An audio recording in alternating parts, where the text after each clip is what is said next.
fan high. Five somebody rise up weekdays. Catch us live somebody. Let's go. Good evening, everybody, and welcome to the Pascal Show. Good evening, everybody. I hope you guys are all doing well out there, enjoying your day. You know what I'm saying? It's hump day, y'all.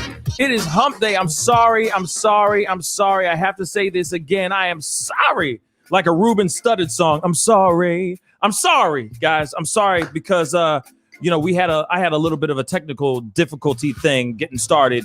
Don't you love it when your computer just has to do software updates, like right when you're about to get, once you're about to get it started, once things are about to go down, suddenly you got to do all these software updates. Yeah, that literally just happened to my ass, like for the past 20 minutes. When I was ready to rock and roll up in this piece, this is what happens to my ass. Gotta love that stuff. But yeah, man, we got a show for you guys today. We got quite the show for you guys today. We're going to get into a conversation here with somebody very special. I'm going to be bringing our guest on here very, very shortly.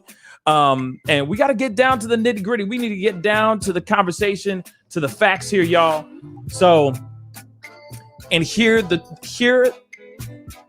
a side of a story that we haven't heard yet over here on this platform. Okay. I repeat, a side of a story that we have not heard on this platform yet. And so for those of y'all who already are seeing the title down below, you already know what it is. You know what I mean? You already know what's going down. All right. So before we get into all this stuff, I need y'all to do me a solid. All right. Do me that one solid right now. Okay. And you're like, what would that be, Pascal? You know, what I want you to do is hit that like button. Okay. Hit that like button so hard that it shatters your phone.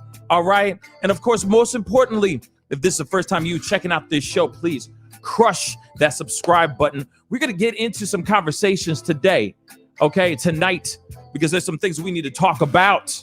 There's some things that are going down. I'll say this. We have somebody very special on today. Ayindei is on the show today. We're going to be talking about some stuff. Is this fake?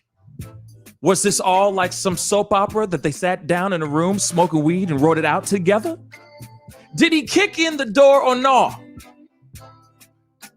And everything else, the 100,000 subscriber party, does he still have the monies? Is he the one who has the monies? Or no? We're going to go into it today. So if you appreciate me taking the time to get my black ass into this purple room, to have this conversation, please hit that like button and most definitely crush that subscribe button. And then let's not forget, we got that join button. Please join our membership. I have, shameless plug. We also have the Patreon. So please join the Patreon. I'm trying to build the Patreon family over there as well, so we can have some real conversations over there, things that you would never see over here on the YouTube channel. So please go over to Patreon and join there. Or if you just want to help support the show, please hit that join button. That'd be greatly appreciated. Anyway, we got to go into these stories, baby. Okay, we got some stuff to talk about. There's some real ish going on. We've seen it on the show a million times. Okay, we need to talk about this. So let's get into the story, y'all. Like I said, I'm very upset. You want to know why? Because Ayindei hit me up. He hit me up in the DMs. I didn't see it, right?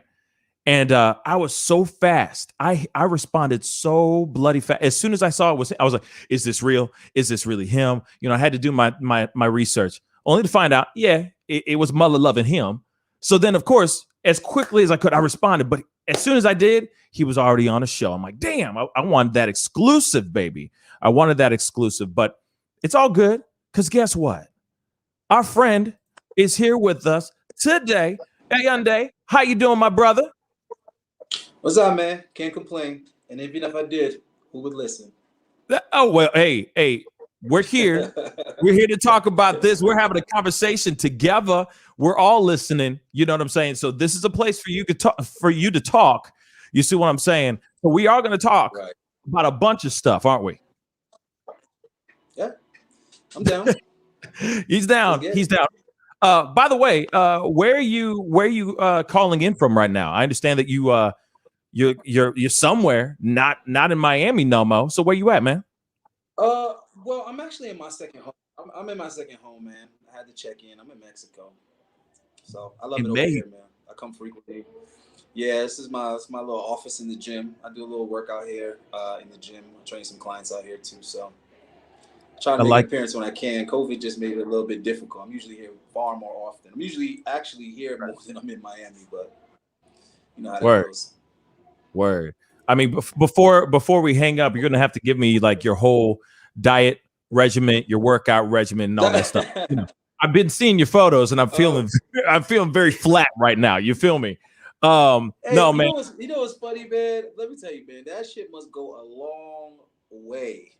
I was in the airport, man, and I was coming through customs, and they stopped me because I had my machine on there. I got a device on there. It's an amazing device, man. I work my clients on it, and they were trying to figure out what the hell it was. And yeah, so they have this rule where if you bring certain items through, they charge you 20% of what the item retails for. Mm-hmm. So I'm like, oh shit. So they Googling it, they trying to figure out the price, and I'm over there fingers crossed, like, good Lord, this machine is over 10 grand. So I'm like, fuck, if they find out how much this shit costs, they gonna hit me with 2 stacks, you know what I'm saying, to bring it through. And I'm like, I'm not leaving this shit in the airport. I'm gonna have to turn around and go back to Miami. And they couldn't find it for a while. And I told the dude, I said, listen, bro, if you're not gonna find a price on it because it ain't for sale.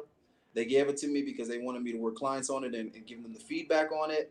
You got to be selected to have one. So I was like, what you might want to do is just charge me for the battery, because the battery is a separate item. I just rigged it up to the device. And so they looked at the battery. The battery was like $150. And the dude said, listen, this is 2 different things, bro. I got to charge you for it. And he says to me, he said, you know what? He like pulled me to the side. He kind of whispered a little bit, spoke to his supervisor. He said, I tell you what, man, if you help me out, I'm going to try to help you out. I'm like, well, help you out like how? Right. And he like started rubbing his belly, and he was like, man, I need to get in shape. He's like, if you could just give me a workout plan. I said, man, give me a damn number. I said, let's do this. So we saved each other's number, man. I invited him to the gym. I said, come on, man, I got you. He said, all right, I'm gonna let you slide through. So I said, boy, it's amazing how fitness it's something that everybody want to get a hold of, bro. I've done a lot of bartering, got a lot of favors for that. Being willing to help people out, and they help you out on the back end, bro. I'm telling you, ain't nothing like helping one another out, brother. Nothing no like kidding, so man. if you need a diet plan, I'm saying all that to say, if you need a diet plan, I got you. I mean, sure, I'm with it, because I'm always down for some new hacks, some new ways of getting some stuff in.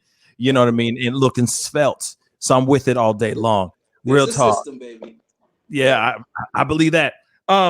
So, of course, we got to get into the serious stuff, right? I mean, trust me, I would love to talk about fitness all day. Don't get me wrong, I would. Trust me, I would. I've had many interviews with many other fitness gurus out here as well. But yeah, y'all need to go check out his YouTube channel, his IG as well. Yeah.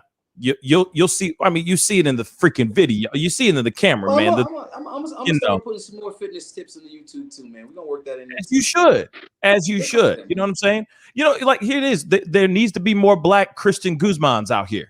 Okay, I'm being real. Hey, well, I'll tell you what, man. We age well, so we might as well invest in our bodies and our health, because we age real well, bro. We age good. So. Facts. I won't say the same, but we know. We already know. Oh, no, man. You glowing too, brother. You glowing too. So we built to last. I drink a lot of water. That's it. Yeah. That's a lie. Okay. It's called stress. That's my third liter for the day. So. Oh, damn. Okay. There you go. Yeah. You beat me on that big time.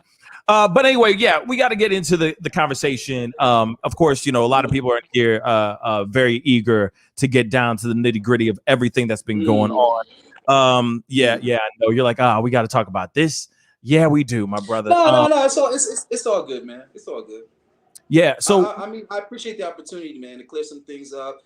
make some apologies and just let people hear my side of it, because I think I was definitely misinterpreted, a lot. And I want to thank you, brother, because you one of the few content creators that didn't go too hard on me, on your review, and I appreciate that. Although I appreciate all the criticism, Right. definitely not holding any grudges. But you took it easy on me, man. You at least gave me the benefit of the doubt, and I appreciate that. Yeah, because here it is, man. Let's be real. I mean, before we get into this conversation and everything, I understand what it feels like to be upset or being blamed for something that you didn't do, or allegedly didn't do, and all that stuff. Of course, we're going to debunk all this stuff or talk about all this stuff here very shortly. But I mean, Right. Especially with everything that's circling around that team, that podcast, it is starting to feel.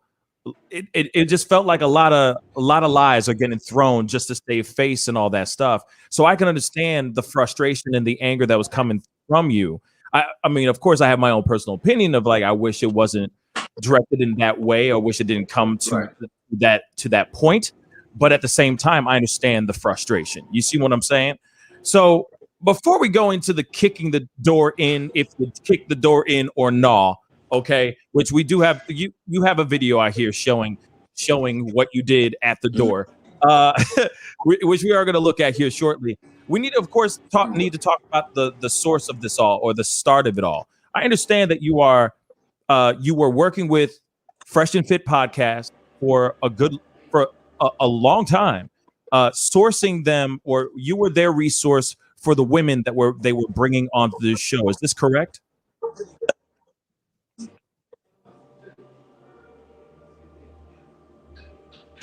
Hold on. Did you ask me a question? Because you were lagging a little bit. Yeah, I was just saying you were helping. Can you hear me now? Oh no. Yeah, I can hear you. It's just it slows up every once in a while. Okay. So the comment. Okay. So you were helping out Fresh and Fit with bringing women to the show, correct? Right. Exactly. Okay. And doing it very well, doing it very efficiently. I mean, I've seen. Yes, I saw the show. Now, you said that some of these girls work with you, or they're some of your clients. What does that mean? Like your personal training these girls, or how are they clients? Well, to be honest with you, I didn't discriminate. You know what I mean? I mean, as long as it's not like, somebody I had a personal, relationship with or anything like that, I didn't discriminate, man. If I know you from the gym, I might invite you. If you're a friend of one of my clients, I might invite you. If you're on Instagram, I'll invite you. Oh no, it keeps breaking up. There you go. Okay. Yeah. So I was looking for women that was attractive and some type of diversity. You know what I'm saying? I thought it would be good to have, different colors on there, slightly different ages. I wanted to stay kind of in the 20s and early 30s if we reached into there. From different places is always great. But what I wanted was different relationship status. And we didn't really get enough of that, like how I wanted to. They didn't really want that. They wanted to keep the girls kind of like single and like out there like that. But I wanted to show that there's like a different range. You know what I mean? You can't always talk to single girls, because some of the good ones are usually taken. So if there's good women out there, you can't keep fishing in the same pool, so to speak. If you want to kind of get a well-rounded understanding of what's out there. So I feel like the show kind of stagnated in the sense of hitting the same type of chicks. You're going to get the same type of answers, the same type of mentality, same type of mindset. And that's not really hopeful for guys. You know what I mean? I mean, for example, I'm in Mexico. So I've really pushed hard for an episode on Mexico, because the point I was trying to make is how different things are. And it always shocks me that guys they're not really motivated to travel like they should be. And when you kind of listen to the reasons why, it's like, I got a rebuttal for all that. It's like, oh, well, I work. It's like, dude, shut up. You're working remotely most of the time. Oh, well, Right. Man, it's, I can't really afford to travel like that. Dude, it's cheaper to be in this country than it is to be where you are. So it's Right. like, when you hear the excuses, guys just really don't know the options that are available to them. So, that's what I was going for, man. I'm looking for things that guys could try to get different results, man. You know, and basically just enjoy life, enjoy different types of experiences. You can't keep doing the same thing expecting a different result. It's kind of it's insanity, actually. Yeah, no, and I get it. You know, just adding a little bit more to the show, adding more Right. diversity, not only just being in Mm-hmm. that podcast studio, but also being just going worldwide, making it a Basically. worldwide thing. Like, okay, how to pick up, Mm-hmm. how to talk to girls in Europe, how to talk to girls outside of your own country. You know, is the dating scene the same in different countries, or is or is it different? So I think it's a brilliant idea. It's absolutely a brilliant idea for sure. And so I'm I wouldn't be surprised if that ends up being what happens for them as time goes on. But let me ask you this before we continue on with this conversation. Um, Mm-hmm. why don't you just start your own podcast, bruh? Oh, you know, I mean, I'm working on it. See, this is the thing. Everybody keeps saying that like that's something that you could just do. I mean, I'm being honest with you. You know, you're a content creator. This is something you got to dedicate yourself to. You know what I'm saying? Not only do you have to be disciplined, but you got to be invested. You know what I mean? It's very, very time consuming. And when you got other things going on, you know what I'm saying? You're making money doing other things. I mean, come on, man. You know what I mean? No, So, I mean, I'm an artist. I'm a personal trainer. I'm a professional athlete. I mean, I model on the side. I got a lot of things going on. I travel a yeah, lot. So it's really hard to commit to something. And you got to ask yourself, am I willing to give up all these other trades to focus on this one? And I'm not saying the answer is no. I'm just saying at the time, when Myron decided to cut ties, you know, which I knew was coming, you know, I had a couple contingency plans. I had a couple of backup things that I was going to do. But the man went ahead and hated on all that shit. The man went out of his way to cop block a lot of things. And there's a lot of reasons why I was absolutely aggravated to the max with this guy. People don't know it. They don't see it. So they're thinking I'm overreacting. It's like, you can't tell me I'm overreacting if you don't know what I'm reacting to. yeah, You know what I'm yeah, saying? You right. got If they no don't know, idea. yeah, if they don't know the full Right. scope, then you know they can't really fully judge until they get the full scope, which Right. hopefully we're going to get right here. So let me ask you, because you just said a second ago, which I want to tap on real quick. You said you knew, you had a feeling, you had an inkling that you were going to get let go from your arrangement with the Fresh and Fit podcast. What was the Well, defining moment that you knew it was going to be a wrap with you? I mean, I've never ever had an issue with reading people. I've always been able to read people. I've always been able to read energy. And that's why I've always been able to kind of get along with people and try to work out some type of deal that's got some mutualism in it, because I can figure out, you know, what people's incentives are, what their agenda is. And I could also feel the vibrations of a hater. I mean, I've never not been hated on. You know what I'm saying? Mm, From I was a kid all the way up till yesterday, I've always been hated on. So I've always known what that looks like.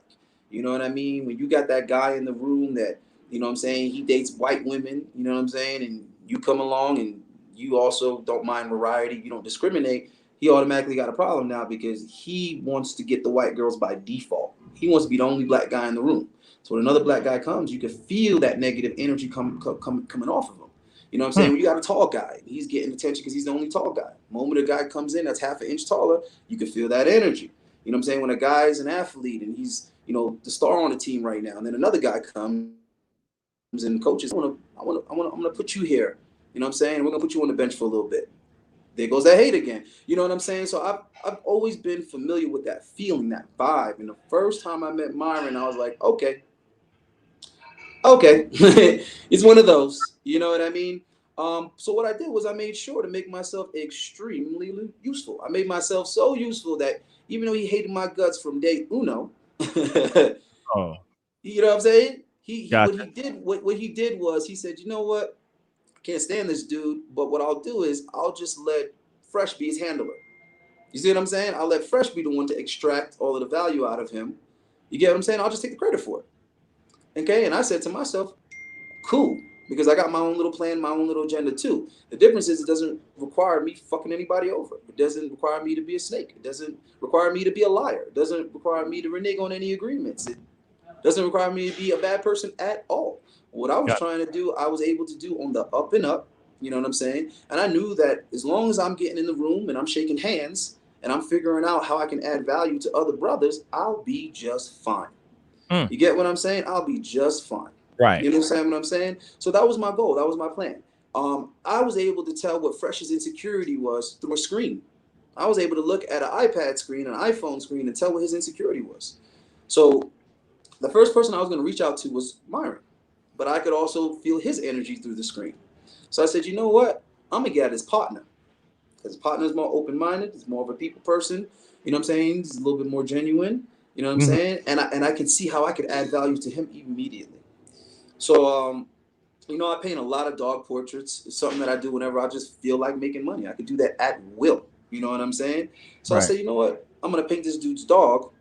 But since they're all about clout, they're all about attention, I'm going to put his face in it too. You know what I'm saying? And I tagged him in that picture. I didn't DM him or nothing. I just made a beautiful portrait, tagged him. He jumped in my DM and he said, this is amazing. This is fabulous. What's up with this? I said, you want it? It's yours. But I need an introduction with you. You can have it for an introduction. Word. And when I met up with him, I pulled him to the side. I said, listen, man, I'm watching you. I'm analyzing you.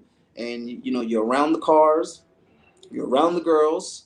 You're around the boats and the jet skis and the lifestyle. And I'm looking at you thinking, if only this motherfucker looked as good as the cars he be in. Told him straight up. You're out of shape. You're looking sloppy. These bitches ain't feeling you for you. Let's be real. And he stopped me before I can even finish. He finished my sentence for me. He said, yeah, I've been wanting to get in shape because I thought to myself, man, if I could just get in shape, I would have the whole picture. I said, that's exactly what I was thinking. Right. So let's do it. You know what I'm saying? Let's do it. Let's make it an exchange. Let's do an exchange of value. I heard you say it yourself, and I agree with that 100%. So let's make this exchange. And that's how it started. And he was not motivated about it. He was very, very busy doing other things, and any free time he had, he wanted to spend it with some cute girl from out of town. So I found myself knocking on his door, waking his ass up many, many a morning, saying, come on, let's do this. Let's go. You know, get your ass up, get to the gym, let's do this, make this happen. And I also thought to myself, for someone that has a partner that claims to be a fitness guru and trainer and guys clients and woo, I found it really interesting that Myron wasn't already training him. I found it interesting that Myron was not already giving him this advice and telling him how to get in shape and what to do. I found that extremely interesting. The more I got to understand what the situation was, I realized, okay, these guys ain't friends. These guys don't have no type of history together, no type of loyalty whatsoever. They're just linked up to do something, you know what I'm saying, at face value, basically. So they only knew each other for a couple of months prior to starting the podcast. And they met through a mutual associate that said, you two should be together. So even the idea of Fresh and Fit doing a podcast together wasn't even a fucking idea. It was somebody else that said, you two motherfuckers are in the same zip code trying to do something similar. You might as well team up, you know, align forces and make something. And Fresh and Fit, as two people, wouldn't have gotten off the ground at all. They wouldn't have moved an inch. They would have needed a Chris. They would have needed a Trey. They would have needed an Ayindei. And they would have needed another gentleman who's behind the scenes working all the algorithms. Young white boy that was just really talented when it came to understanding YouTube and how shit works. You know what I'm saying? And that's really the secret sauce, is a team effort, 100% team effort. There's no way it's anything but that. Just Myron just was really good at overshadowing everybody and not giving anybody any credit. And I thought it was really interesting too, because when we first parted ways, I sent him a very, very honest text message about how he belittles the people around him. He doesn't give him any credit. He doesn't give him any praise. And it was funny because the very next episode he went on there saying, hey man, real talk guys, I'm gonna keep it a stack. You know, we're a team over here. You know what I'm saying? Shout out to Fresh. You know what I mean? He does it. And I'm like, that impression is pretty damn good, actually. Damn. And listen. So I says to Fresh, when I got up out of there, I says to Fresh, listen, you need to do something for yourself, because Myron owns the studio. Right. He owns the damn name, Fresh and Fit, the moniker, everything. I said, if anything was ever to happen, you'd be left with nothing. And you'd have a really hard time, you know what I'm saying, developing your own thing. So you need to start kind of making your own little something, your own little channel, your own little whatever. And he kind of act like he didn't want to do that. Next thing I know, a week later, he posted he bought a vlogging camera and he started a vlogging channel. I said, these guys are unbelievable. Yeah, because unbelievable. Yeah, because I know that you put out a video with Largé talking about the situations, not only just about the 100,000 subscriber party, which we are going to get into here very, very shortly. But you also did talk about, like, hey, I gave them ideas that kind of sprouted into their most viral moments, or the things that they do a lot all the time. Do you mind like tapping into that a little bit? You know what I'm saying? Man, I should send you the images from the calendar that me and Large A shot. We shot a Fresh and Fit calendar that never went to publishing. And just think about that on face value, how cool of an idea that is. Yeah. And I didn't even stop at 12 girls. It's an 18-month calendar. 3 girls on the cover, 5 girls on the back. You see what I'm saying? Wow. 18 months with calendar. The best looking girls that we brought on the show. Actually, that would have been brilliant too. And they all shot for free. That would have been brilliant. I mean, you know, within the brand that they have and all that stuff, that's some pretty damn. Man, it would have been a tradition because we would have did one for every year. There would have been one every year. It would have been something to collect and look forward to. That's what's up. That's what's up. Real quick, I got a super chat I want to say really quick. Josh Randall disavows. Thank you so much for the $10 super chat. Thank you so much. He says, looking over Fresh and Fit uploads, I don't really detect the true alpha energy. One of the least mentioned alpha traits is a lit sense of humor. Not seeing it with those two. Well, you know, I mean, you know, just saying this out loud. I mean, I feel like they have their own type of sense of humor. You know what I'm saying? Yeah. You know, they have their own. You know, I don't know them personally or anything of that sort. But they never made me laugh. But word. I'm not here to. I'm not here to bash them. You know, not at all. We're above that. Oh yeah. But we're going to tell the truth, though. But we are going to tell the truth. No. We're going to talk about the truth. We're going to get down to the bottom of it. We're going to hear your story about this. So let's get over to the 100,000, the 100K subscriber party. What the hell is going on with that? Because I mean, I heard this whole video that you just put up a few days ago, which is basically just all voice recordings of your conversation with Fresh and Myron. Just trying to get down to the bottom of it. There was a 100K party, like a private party, where subscribers would have to pay tickets to get access to this particular party. And allegedly, it was a wash. It was not a good party at all. How do we know? Like, because I mean, I'm not a part of the Fresh and Fit world or anything of that sort. But like, how could one have seen if the party was good or not? See, this is the crazy thing. This is the crazy thing. Now, when you say the party was a failure, the reason why some people would classify it or describe it as a failure is simply because you're comparing the outcome to what was promised.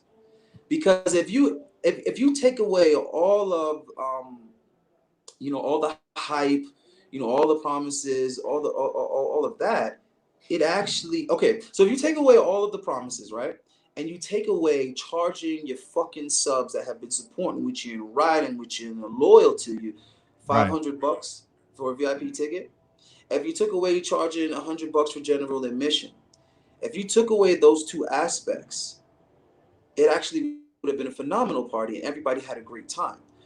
What made it like is people are like, yeah, I'm having fun, I'm seeing everybody, I'm getting to shake hands. These are people that I used to go back and forth with in the comment section. Now I'm getting to meet them in person. So it's like we're all linking up. It's like a reunion. You know what I'm saying? There are some girls here, but they could and should have been more. Myron and Fresh aren't really spending that much time with us and giving us that much attention. So what I'm trying to say is it could have been really, really dope.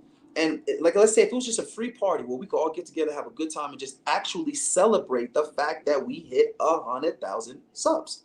Exactly. And what even saved the energy in that party was it being open bar.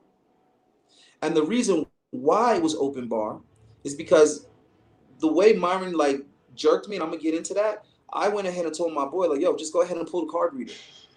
He pulled the card reader from the bar. There was no way to charge for alcohol. So Myron had no choice but to make it an open bar. Open bar. Wait, so real quick, you said $500 for what again? For the VIP? People who are buying tickets, $500 for VIP. For VIP. And what VIP would have got you was being on the side of the club that Myron and Fresh would have had a table at. Mr. Organic had a table there, and you were supposedly going to be there with the bulk of the girls. Wow. Okay, so then general admission was how much? $100. And what kind of amenities do you get with that $100 admission? Nothing really, bro. Nothing really. Be in the room. But what I'm trying to say is it would have been an awesome party. It's just that See, this is the problem with Myron. The problem with Myron is that he's just one of those dudes that you just can't tell him nothing. And it's like, bro, you don't know everything about everything.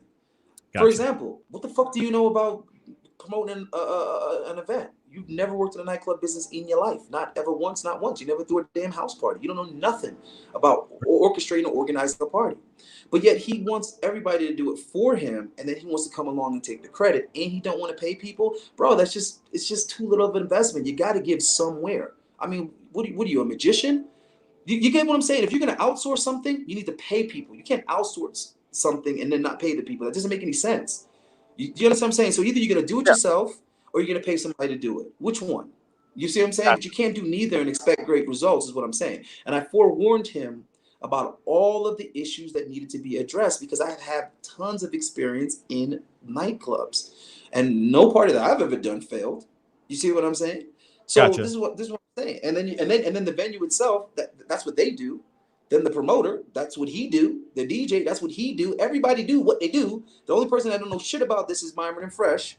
And Myron don't want to listen to none of these people. And another thing about him is he's so damn arrogant that he doesn't want to speak to or meet any of these people. He wants like Fresh to deal with them or this person to deal with them. Dude, I brought the promoter to the club to meet them so that the promoter could basically tell them the due diligence that he needed. Like, I need you to do these things. If you want it to work, we need to do these things, right? He didn't want. He didn't even want to shake the man's hand. He didn't want to shake the man's hand. He had the dude, and the dude brought a girl. He brought a girl to put on the show and everything. The dude sat there on the couch for over 2 hours. And you know me, I don't stay at the podcast. This is something that people don't even realize. That's why when he's like accusing me of like pushing up on the girls and creeping out the girls and all this other kind of stuff, it's like it doesn't even make any sense because I'm not even present. I bring the girls to the podcast. I have them sign the damn release forms. Chris and them start giving the broads drinks. Once we seat them at the table and we're getting ready to press play, I take a picture with the girls and I get the hell up out of there. I go grab my damn car and I get out of there. That's why my valet is always $17 or less because I leave within an hour. By the time the show is over, I'm unconscious because at the time my first client was 9 a.m. And as you know, in Miami, the traffic is in the morning. It's terrible. So I got to be up at 7. So what makes you think I'm sitting up in the podcast until 1 in the morning if I got to be up at 7 and out training?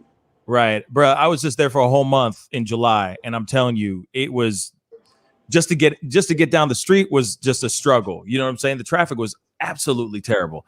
But love Miami a lot. But yeah, okay. So real quick, we're gonna go into this whole thing, this whole money situation. Well, actually, look, we should just go right into it right now. So I know that you guys, people spent money. It wasn't a lot of people apparently, or it wasn't as big of a turnout than it was supposed to be. Was it kind of like an empty turnout? Was it just look, I'm telling you right now, the only reason why that party didn't pop is because Myron did not want to do what he was asked to do. It's that simple, man. See, this is a funny thing. He tried to use me as the scapegoat while the party failed, but he is the reason the party failed. So then what has a big issue with accountability. So what was it that he didn't?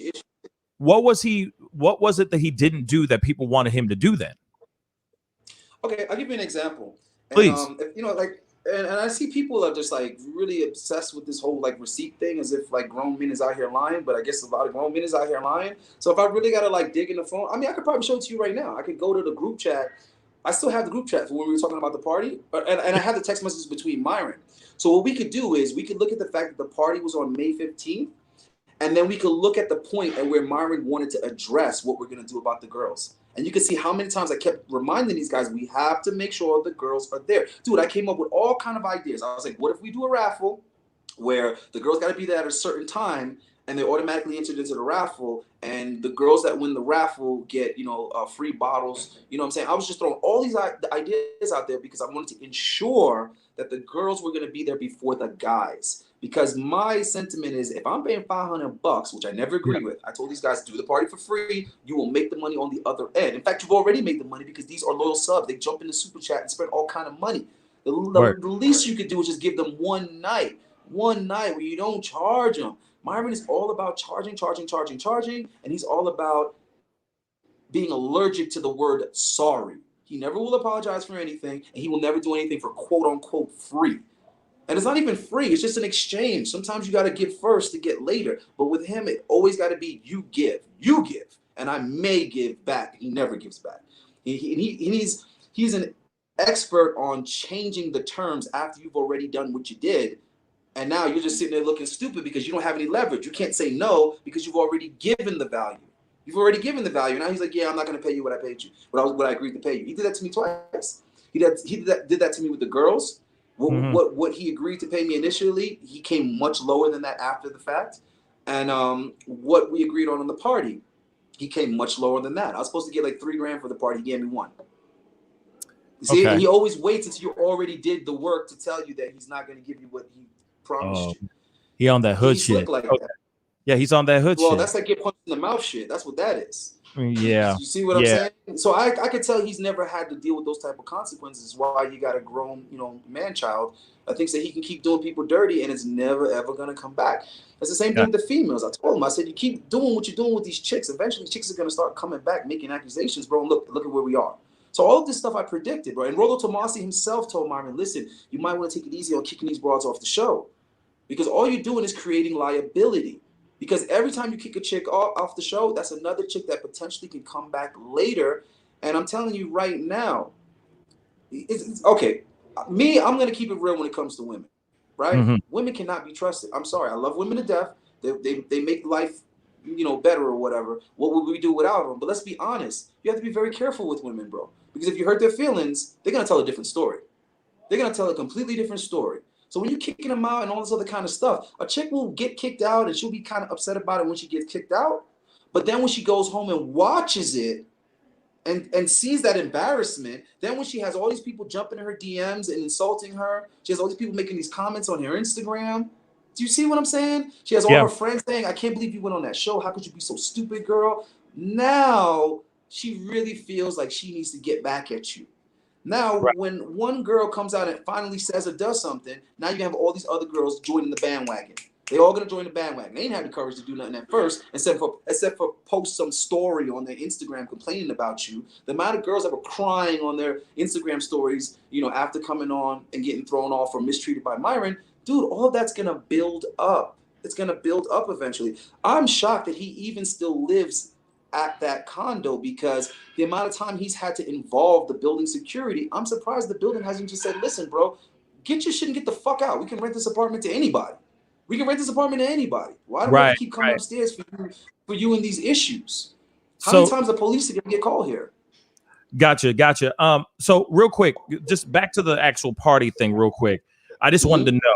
You said that people asked him to do certain things that he wasn't willing to do at the party. What exactly were those things that he was not willing to do at the party? Yeah, I'm going to get into not the money wise, not the money part, but I mean the actual activities or whatever that he was supposed to do at this party. Well, I'll give you examples of that. Like what Myron will do is he'll talk it up like, yeah, man, you spend this money, you come hang out with us, you're going to be in VIP with us and blah, blah, blah, blah. And then when the people come, he just basically ignores them. And it's like, how would you feel if you were a fan and you not only paid $500 for a VIP ticket, but you took off of work, you booked the flight, you flew from another country or city or state or whatever, and then you get there and Myron's just like, hey, what up? Right. And that's it. And you're just like, well, dude, I came here to kick it with you. These subs didn't come for the girls, bro. These subs don't get girls. These subs came to be around Myron and Fresh and meet their heroes or whatever. You get what I'm saying? And every if you talk to the subs, bro, they'll pretty much tell you the same kind of sentiment, which is Myron and Fresh didn't even really make time for us. The only person who really did was Chris. You see what I'm saying? And it's sad because Chris ain't the one getting paid. Chris ain't the one charging them. Right. So then after, yeah, no, I get it. So after that, right? After the event, it wasn't a good turnout. But they still stacked up on some bread because people still went out of their way to buy the $500 or the $100 tickets, which still to me is really, really steep to just come to a club. But that's another conversation in itself. But then afterwards, right? There was a conversation about how these people that bought tickets to be in there felt like they didn't get the money's worth. How did that transpire? Well, things like that, Myron didn't really make the time for him, and I was there. I mean, I was watching, I was observing the whole time. I was like, damn, he ain't even kicking it. He ain't even kicking it with the subs. And also, I mean, he didn't take care and deal with the promoter like he was supposed to, and the promoter was bringing 100 girls. So when he didn't cooperate with the promoter basically was like, bro, I'm just going to give you a fucking refund because I can't even do this. Not only did you hit me up on short notice, Myron told me he basically greenlit the budget for the promoter 3 weeks out from the party. Now imagine trying to come up with 100 girls in less than 3 weeks. You see what I'm saying? So he made it an unrealistic expectation by delaying. He was, you know what I'm saying? He waited to the last minute for everything. I'm telling him, listen, we need more seating. You over here charging guys $500 bucks for VIP. You don't even know how much seating is there. I know how much seating is there because I'm the one that's planning and organizing everything and checking up on everything. So it's like, where the hell are you? But then you're going to turn around and tell me that you don't need me, that I'm not pivotal, that I'm not that valuable? Really? Because the party itself was my idea. Check. That means it wouldn't exist without me, right? Then the person that runs the venue is one of my clients, and I got the venue for nothing, no deposit, no money down, no nothing. So I got the venue. Check. I negotiated the deal that got you part of the bar, which he was not willing to give at first. And the way I finessed that was, I said, listen, there isn't enough seating. And he said, well, listen, I could just rent more seating or whatever like that. I said, well, listen, I'll tell you what. I spoke to Fresh. They're willing to split the cost of the seating with you, okay? Because the more people can sit is the more they can buy bottles. And that's where you're making your money. You're making your money at the bar, homie. So if people don't have places to sit down with a bottle, then they're not going to be inclined to buy a bottle. So it behooves you to have as much VIP seating as possible. And since they're making their money off the VIP tickets, it behooves them to have as much seating as possible. So you guys mutually need there to be a lot of seating. So if you guys split the seating, then I need to get half the bar now. And neither Myron or Fresh asked for that. That was just me being business savvy. You know what I'm saying? Getting them an even better deal. Fresh was willing to pay for the seating just up front. I'm like, but I went ahead and put a little bit more on that. Got them an even better deal. So it's just crazy to me that Myron going to turn around then tell me that I'm not really that important. And the reason why the party is going to work is because of his subs. It's like, nigga, they wouldn't be a party if it wasn't for me. It would just be your subs and you'd be selling fucking t-shirts. So knock it off. Knock it off. I'm coming up with ideas for you to sell other merch that you never would have thought of. What podcast is out here throwing fucking parties for their subs? What podcast is out here putting out a calendar with 18 bad shorties in bikinis? Come on, man. I'm just saying, who's doing it? Who's doing that? No, you guys were definitely doing. I mean, that podcast, the ideas, most definitely. Y'all were doing something different. Doing something different, and the moves were very, very smart. $500, $100 tickets to get into a VIP thing. I feel some type of way about that. That should be on the free 9s and 9, in my personal opinion. But at the same time, hey, that's their hustle. That's their business. So I'm gonna let it be what it is. But throwing. I was impressed. Absolutely. I was impressed that they were able to get. I was impressed they was able to get 500. Oh, hell yeah! And the fact that people were willing to pay that is unbelievable as well. I mean, shoot. So it worked. You know what I mean? They asked for they put out an asking price and people paid for it. So I'm not throwing shade on that, but obviously, but give the people what they paid for is my point. You know what I'm saying? Once you saw that was there, then you should have been going 100%. You know what I'm saying? 1,000 miles per hour at satisfaction. I mean, that's what I'm thinking. You know what I'm saying? Right. Because I'm thinking like this: the more you satisfy these subs, and the more they're talking about it's lit, blah blah blah, is the more subs you're gonna pick up, and the more people that are gonna be like, when you having another one? True. And they were lazy about it. The more they come back, the more they tune into the show, the more they get excited about that 500,000 subscriber party and the million subscriber party, and so on and so on and so on. And so they're willing to pay whatever it takes to be a part of that party because they had a lit time beforehand. I believe, trust me, I agree with you 110,000% on that. Kev Z 24/7 said $5 super chat. He said, why do we keep talking about the count? And Oscar the Grouch, Sesame Street is making a comeback. Now we're talking about these numbers because it's important, because we need to know about these things. Real talk, because we need to know the full scope of everything. But funny super chat. I appreciate the $5 super chat. Anyway, real quick. All right. So they were getting DMs from people that were saying that they were unhappy about it, right? So they went. Guys were telling them in person. Actually, guys were telling them in person, like on the show. I mean, no, sorry, no, at the party. Yeah, because guys came in for like the whole weekend. Guys were there for the whole weekend. You get what I'm saying? So guys were telling them in person And what they tried to do is they tried to like store credit these motherfuckers. Instead of giving them back their money, they tried to hit them with like a store credit. So the first thing they did was blame it on me. They said, oh, well, the reason the party failed was because of Ayindei. And it's like, that's a clever way of wording it. The reason the party fails is because you didn't want to pay Ayindei, so I subtracted myself from the equation, and you fell on your fucking face because you needed me. Like I was the backbone of the whole thing. So if you're gonna pull me out of the equation at the last minute, you're gonna tell me to my face that we don't need you. And Myron said to my face, he said, you know what your problem is? He said, your problem is you think you're more valuable than you are. And I was just like, huh, that's interesting when your whole thing is me. Like your whole thing is my idea. Because what I'm trying to say is I'm not saying that these guys ain't working hard behind the scenes. I'm not saying that Myron didn't spend a ton of money. I'm not saying that Myron didn't take out a ton of credit. I'm not saying that he isn't a cutthroat businessman. I'm not saying that people aren't grinding. What I'm saying is what the public sees, what sets you apart from all these other podcasts in this realm that are talking about dating is the element that I brought. I'm sorry, there's no getting around it. There's nobody on this planet that's going to watch the Fresh and Fit show and not recognize that what sets them apart is the table full of girls.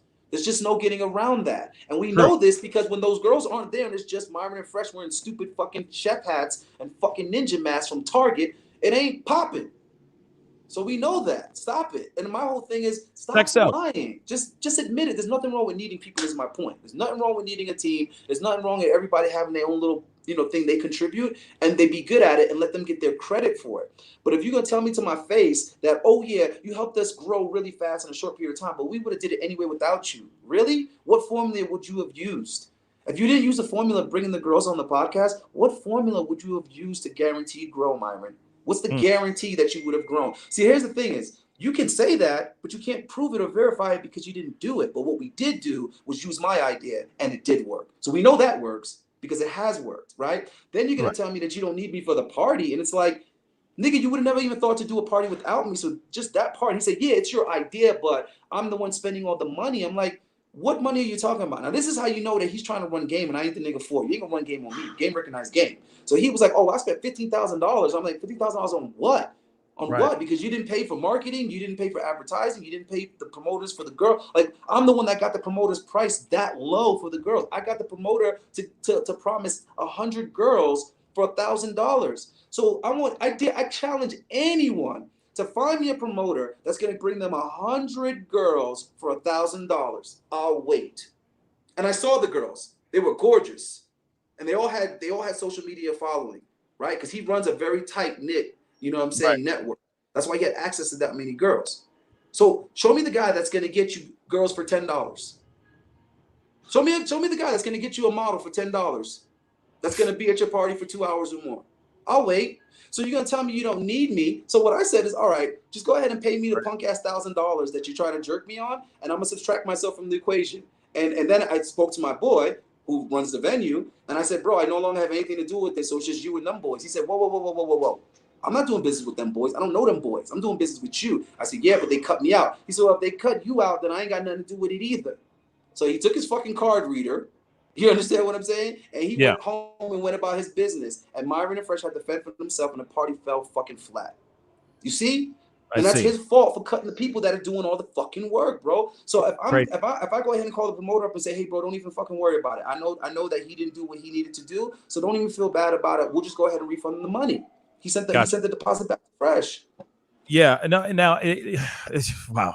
It's crazy. Oh, real quick, we got a couple super chats. I got to give a shout out to Osman Safi. Thank you so much for the $5 super chat. He said if Ayindei started the podcast, I think supporters would switch over just because he seems level-headed and more open to ideas. Now, that's the thing. I mean, we've already talked about it. I know it takes time to start a podcast and all that stuff, but I strongly urge that you do one because obviously you got some really great ideas. You got a creative mind, from being, an artist and all that stuff. So these ideas that you've already been doing and practicing and giving to Fresh and Fit, it looks like it's working. You know what I mean? It has been working. I mean, they were at 430,000 subscribers, for crying out loud. I got another one really quick. Quarantino de God says, thank you so much for $5 super chat. He says, I was at the 100K party.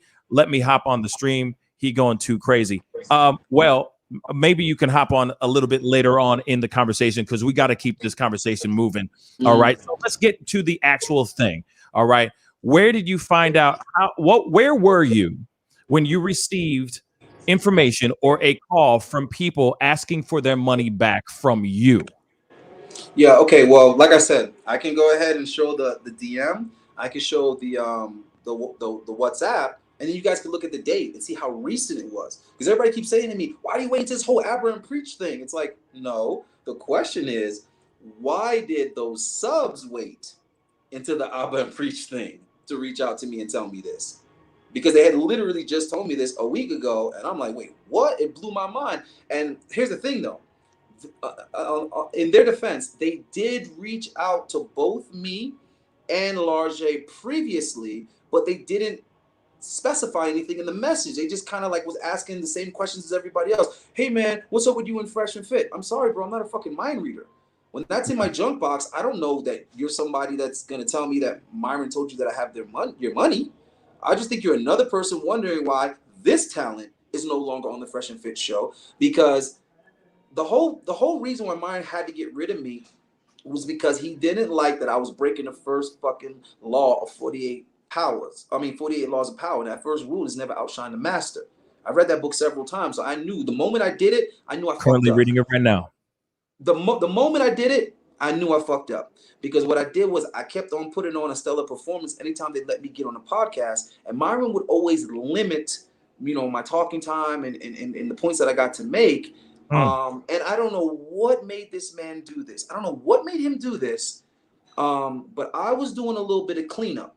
I was doing a little bit of cleanup for Myron, and a little bit of cleanup for Fresh, because I know Myron's not going to listen to me. He's not going to take my advice. He's not going to change anything because, because I'm trying to warn him.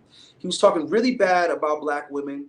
He's starting to get a lot of backlash about it. People starting to complain. People starting to send all kind of messages, and they were putting them on all other kind of websites and calling them out. Like, they were calling them out in other places that have nothing to do with the manosphere.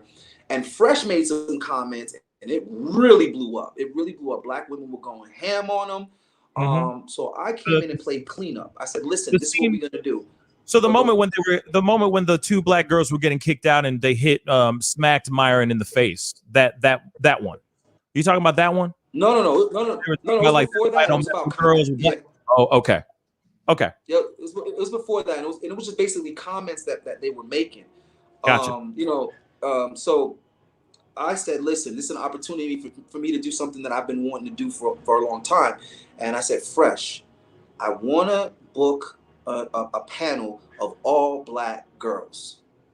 And he was like, nah. He's like, why? And I was like, nigga, now is not the time to deny me this, because right now they're dragging your ass through the mud for the comments that you made. So this is damage control. And then Fresh thought about it, and he said, you know what? I think we should do that, but here's the thing. I think you should lead that up. I'm like, what do you mean? He's like, I think you need to handle that, because, you know what I'm saying? Basically, what he's trying to say is that he's not really fit to have that conversation because he doesn't have anything positive to say. He's not. You get what I'm saying? And, yeah. No. So he kind of like ran it by Myron. And at first Myron was like, nah. But then later on, they was like, okay, we're gonna let you do it, Ayindei. And they were kind of like pushing it off, but they promised me they were gonna let me do it. So the person that was supposed to actually come on and have that conversation with me was supposed to be Abba. But he got sick. He went back to Canada early, whatever, right? So they ended up doing it the second night that Mr. Organic was there. And it was right before we went up that Myron, pulled me to the side or whatever. He said, Ayindei, listen, I'm just going to let you head this one up. And I'm like, excuse me? Like, I never in a million years thought I would hear this sentence come out of Myron's mouth. He said, yeah, I'm just going to fall back and I'm going to just pretty much moderate. So we sit down at the table. Myron literally sat further off to the corner than he usually does. He just put his headphones on. He did the introduction and he just gave me the floor. And I was like, really? So I went in. I said all the things I wanted to say. I let those sisters know that we was there for them. And I let them know that it's a conversation about progress. This needs to be an honest conversation, because black men and black women have to learn how to communicate. You understand what I'm saying? And it was a great show, phenomenal show. It was very well received. The comments was going crazy. The chat was boom, boom, boom, boom, boom. And when I read those, because I didn't read them until like the next day, bro. I'm bad with that. I read comments like a day or two later. I'm sorry, guys. This is how it is, and I don't want to like keep going back and forth. So I'd rather let all the comments come in, and then I kind of just read them all at one time. Right. So I'm sitting up and I'm reading the comments, and I'm like, this is the worst thing that could happen, because all the comments were super positive, super appreciative, and I'm like, this isn't gonna float well with Myron. It's not gonna float well with Myron. And sure enough, that was the last time they let me go on. And they got rid of me shortly thereafter because he didn't like. And you know what's funny? I saved all those comments long before he got rid of me. I saved all those comments because I needed to see them, not just like for affirmation. Like, I know I'm on my shit, but I needed to see those comments because it wasn't about how much I wanted to do this. It's about how much people want me to do this. Gotcha. How much this is needed. How much the conversation is needed. So, you know, in all honesty, this is a selfless, you know what I'm saying, choice for me to make, because I'm not really as passionate about being a content creator as you would think.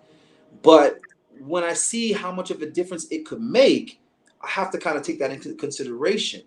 Could I be doing other things that I'm more passionate about, more familiar with? Yes. But if this means that much to these people, and I feel like we have all these problems in our little communities, whether it be the Black community primarily, whether it be, you know, young guys of this particular demographic, whether it's an American thing, whatever it is. Right. If people feel like they need more of that, or they need someone like me, okay, well, maybe I need to get more passionate about it for the bigger picture, or for the masses, I should say. And it just hurt me that we could have that conversation and get that reaction, that response, and then they could just go right back to junk food type entertainment and not even want to do anything like that again. I wanted to do something with single moms, where I make women take accountability for becoming a single mother in the first place. Like, your choice is to play goalie. You decide who gets to reproduce. So you can't sit here and blame it on the caliber of your baby father when you're the one that chose to let that man reproduce. So I want to have these important conversations from that serious perspective that could make a difference. And I feel like they're never gonna happen. Myron, I wanted to do this as a team. I didn't want to be just the one guy in the spotlight and all of that. You know, Myron wanted to do that. So it's like, okay, am I gonna do this uphill battle to put myself in a position to do that on my own, or to find somebody else to link up with, you know, another host that's willing to dedicate themselves to that? So that's kind of where that went. But I knew that my days were numbered with Myron, because I was like, you outshined the master. You technically embarrassed him, or you exposed him in a way, because when people are openly saying Ayindei's a better host, Ayindei's a better speaker, Ayindei interacts with the women better, Ayindei has more serious, you know, topics and subject matter, Ayindei has a more mature perspective, that it's like, you know what I mean? Yeah, he got to get that away from him. He got to get that out of there. It's making him feel some type of way, or it would make him feel some type of way, because he's sitting there going, "Hey, I'm the host. I'm the star of this show, not Ayindei." And then, you know, it's making him feel some type of way, like I need to knock him, like I need to push him away so that I can have the floor, so that people aren't always asking for Ayindei and not me all the time. Real quick, I got a couple super chats real quick, and then we got to continue on to this conversation real quick. Ayindei, is this is what I'm going to ask you, what you think about this particular comment, okay? So PF Chim, thank you so much for the £5. He said, Ayindei's chasing clout. You were an employee who got let go. You waited until A&P controversy to do all this.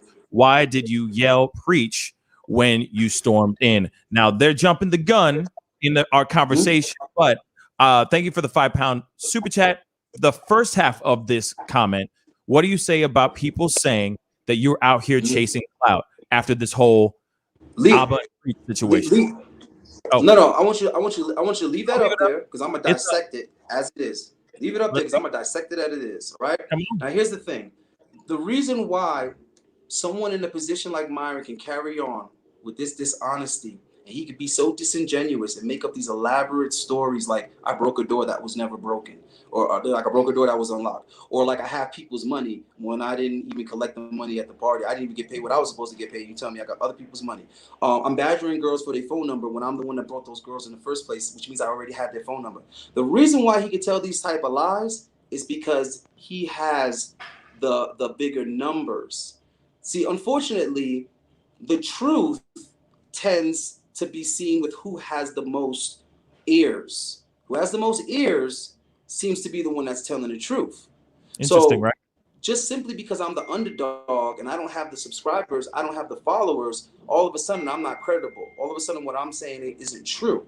So unfortunately, what you guys are calling clout, because you're just throwing words around. Like, be specific. When you say clout, clout is wanting attention just for the sake of attention. Okay? But unfortunately, you need the quote unquote clout to get the truth out. So unfortunately, it goes hand in hand. Right? If I was a preacher or a pastor or whatever, and I'm trying to give people the gospel, I'm trying to give people, uplift people with the word, I can't do it if my congregation is tiny. I'm sorry. So I would have to do something that's going to get the attention on me, that's going to get the eyes on me so that I can get the message out. The message is genuine. The message is true. It is honest. It is helpful. It is uplifting. But if nobody can hear it, then it might as well not exist. It's that tree falling in the forest with nobody to hear it. So then let me ask you this really quick. And by the way, everybody who's watching right now, please hit that like button. Send that all those likes all the way up. I'd love to see it hit 300 likes. So please engage, hit that like button down below. I got to ask you, because I know a lot of people are sitting here. Yeah, you did this right now. You waited for the controversy with Abba and Priest. I'm just reading what this comment is here. And I'm gonna address it. So my question to you is this. Why not address the issues that you had with them before in the past? Why wait now? Why wait now? Okay, let's do it. So I don't want to throw these names out there, but hey, y'all asking me and I'm telling the truth. Okay. When this first happened, number one, my intention or my desire was never to like get public about it, address Myron, whatever. When he sent me the text that he texted me, I was like, all right, cool. I don't care. Keep your podcast, do your thing. I really don't care, bro.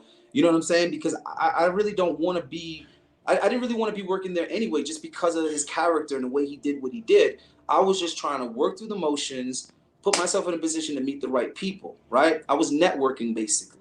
And I did a great job of that. I met so many people that I've loved, appreciated, looked up to, admired, valued for years. And that's the thing. Myron will have these guests on. He's not even familiar with their content.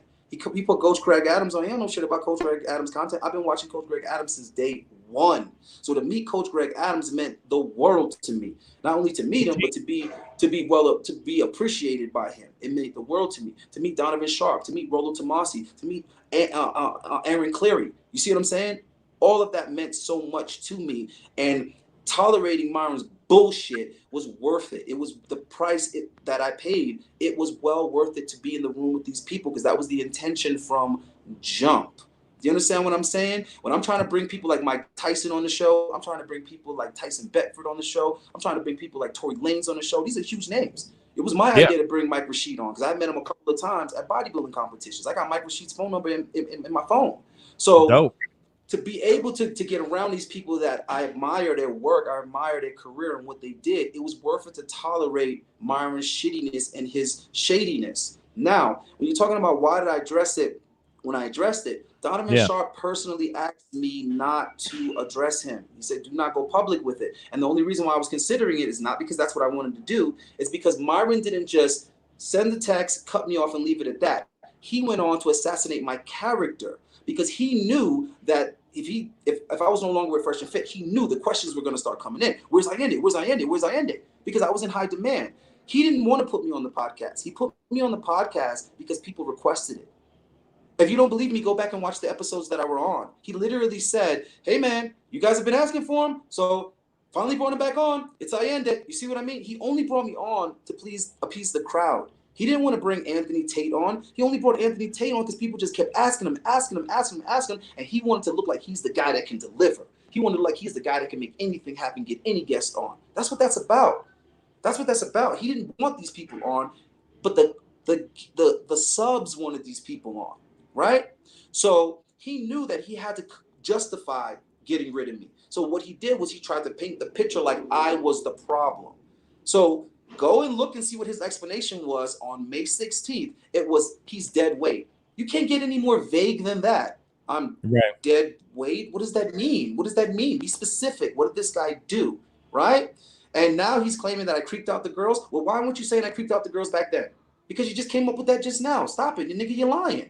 So the reason he cut me off was he didn't want to be outshined. That's the reason why. And it ate him up inside knowing that what made his podcast work was me. It ate him up inside knowing that he tried to take credit for a party from me, and he ended up looking stupid because the party failed. So what you ended up taking credit for was a failing party. What you were trying to do was steal credit for a successful party.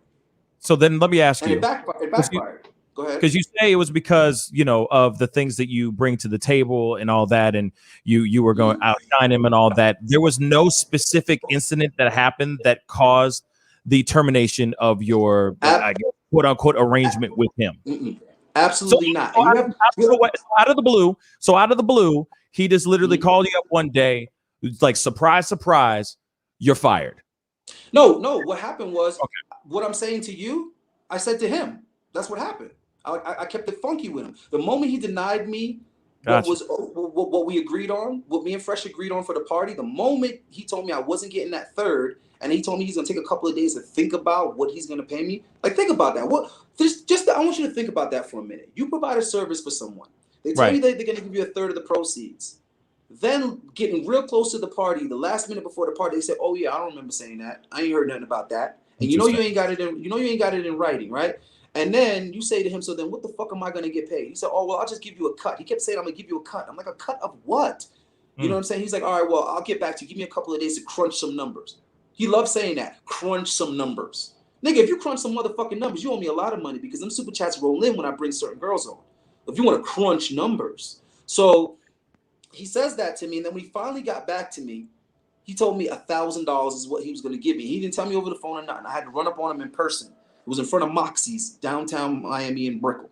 And he told me he's going to give me $1,000. And then I almost lost my motherfucking mind. I was like, what? And then he was like, and we're going to give you all the proceeds from the calendar. I'm like, that I was already getting all the proceeds from the calendar. I came up with the idea for the calendar to pay myself, stupid. You know what I'm saying? It adds clout to the podcast. It gives you a dope ass fucking marketing and promotional tool, right? Because you got this calendar floating around with your logo on it. And I get the proceeds because I produced it and I got all the girls to shoot for free. So it was a mutual arrangement. Now you're over here acting like that's part of me getting paid for the party. The two have nothing to do with each other. You're trying to play me. So then he says to me, well, the reason why you don't deserve to get a third of the party money is because you didn't put a third of the cost in to throw the party. And I said, really? Well, what third is that? Because you never shared that with me. I would have been more than happy to go to my bank account and pull out a third of whatever you showed me, but you ain't show me nothing. Oh, well, I paid $15,000 on Mr. Organic. I paid $5,000 on Bandman Kevo. I said, time your ass out. Bandman Kevo's not even going to be at the fucking party, right? So what does Bandman Kevo have to do with it? And then Mr. Organic is just going to the party because he happens to be in town at the same time, and the subs are coming for neither. The subs are coming to celebrate Fresh and Fit reaching 100,000 subs, and the subs are coming to meet Fresh and Fit in person, and the subs are coming to meet the girls that have been on the podcast, which I brought. So how are you trying to conflate the cost of the party with the cost of guests that have nothing to do with the party? Do I look like a fucking idiot to you? You made the money off the interview with Mr. Organic. You made the money off the interview with Bandman Kevo.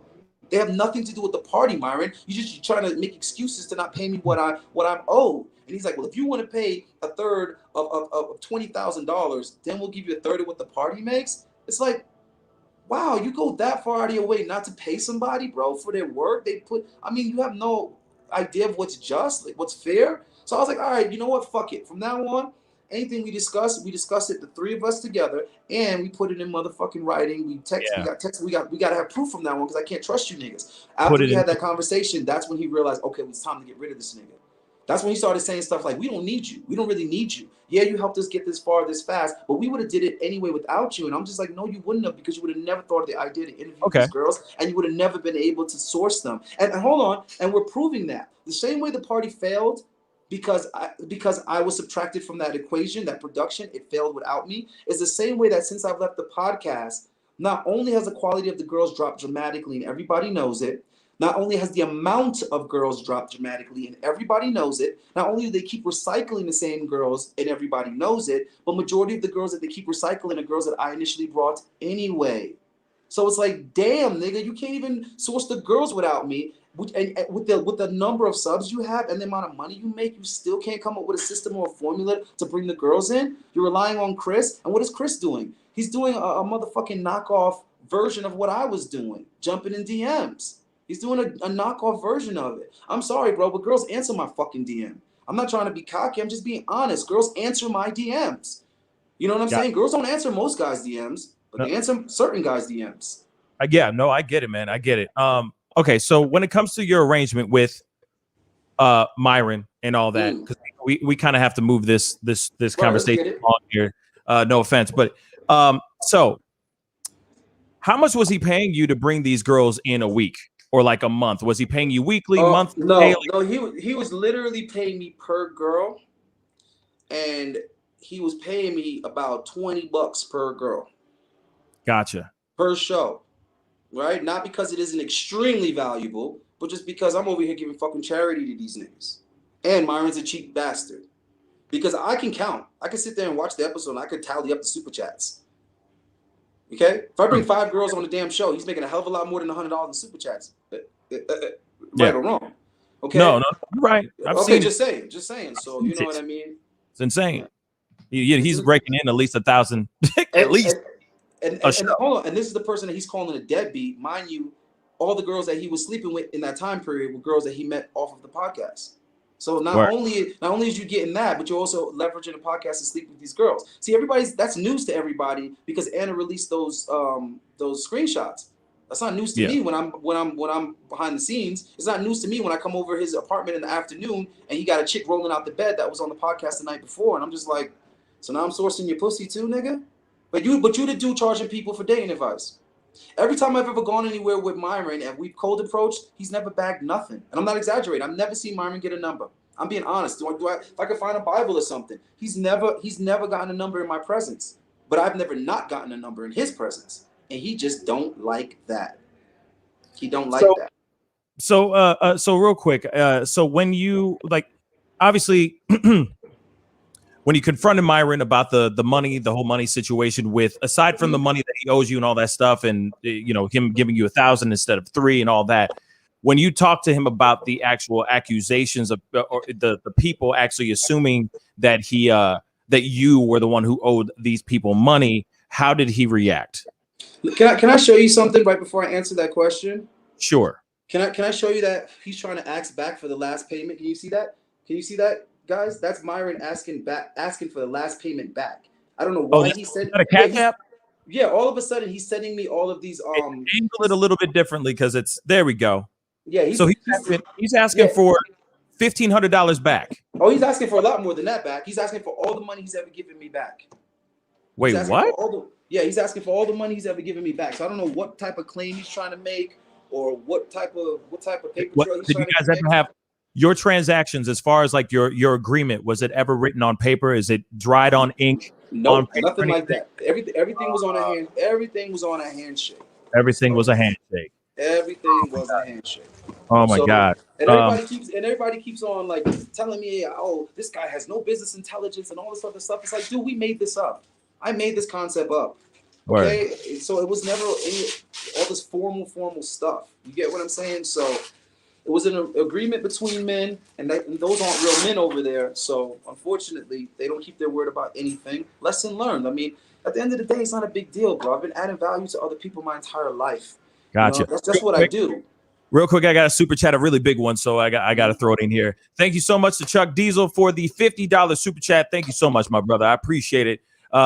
Just showing some love. Salute, champ. Keep up the great work. Thank you, my brother. Salute to Chucky D. You know what I'm saying? And I got another one here.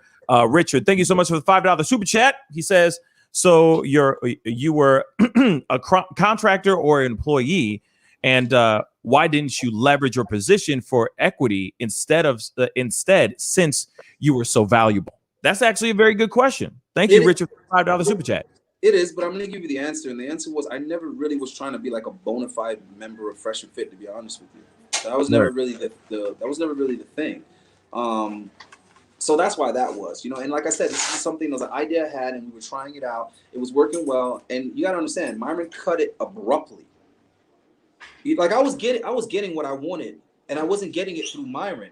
I was just getting it through association. I was just getting it through proximity.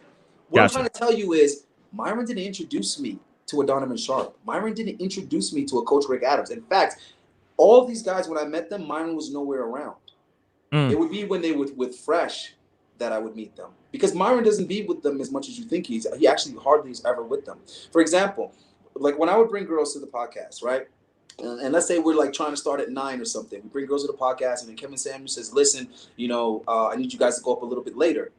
I was the one that would take the girls out to dinner and stall.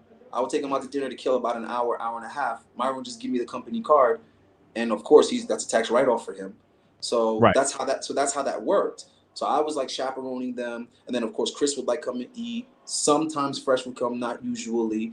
Largé would be there a lot of times. So that's how that operated. So you have to understand the way the team kind of operated. We weren't like together like you think. We're like kind of off doing what we need to do for the show so it can run. We can't all be in the same place, and none of us can be in more than one place at the same time. So gotcha. That's how that worked. And the times that you would see Myron participate would be like when this high profile guest or whatever is in town. Then Myron, of course, is going to show his face and come sit down at dinner. Then of course he has to pull out the card. He has to be the one to pay. He's not giving anybody the company card to pay because he wants the aesthetics of it. He wants to look like the guy. But when it's the girls, Myron ain't going out to eat with no girls, bro.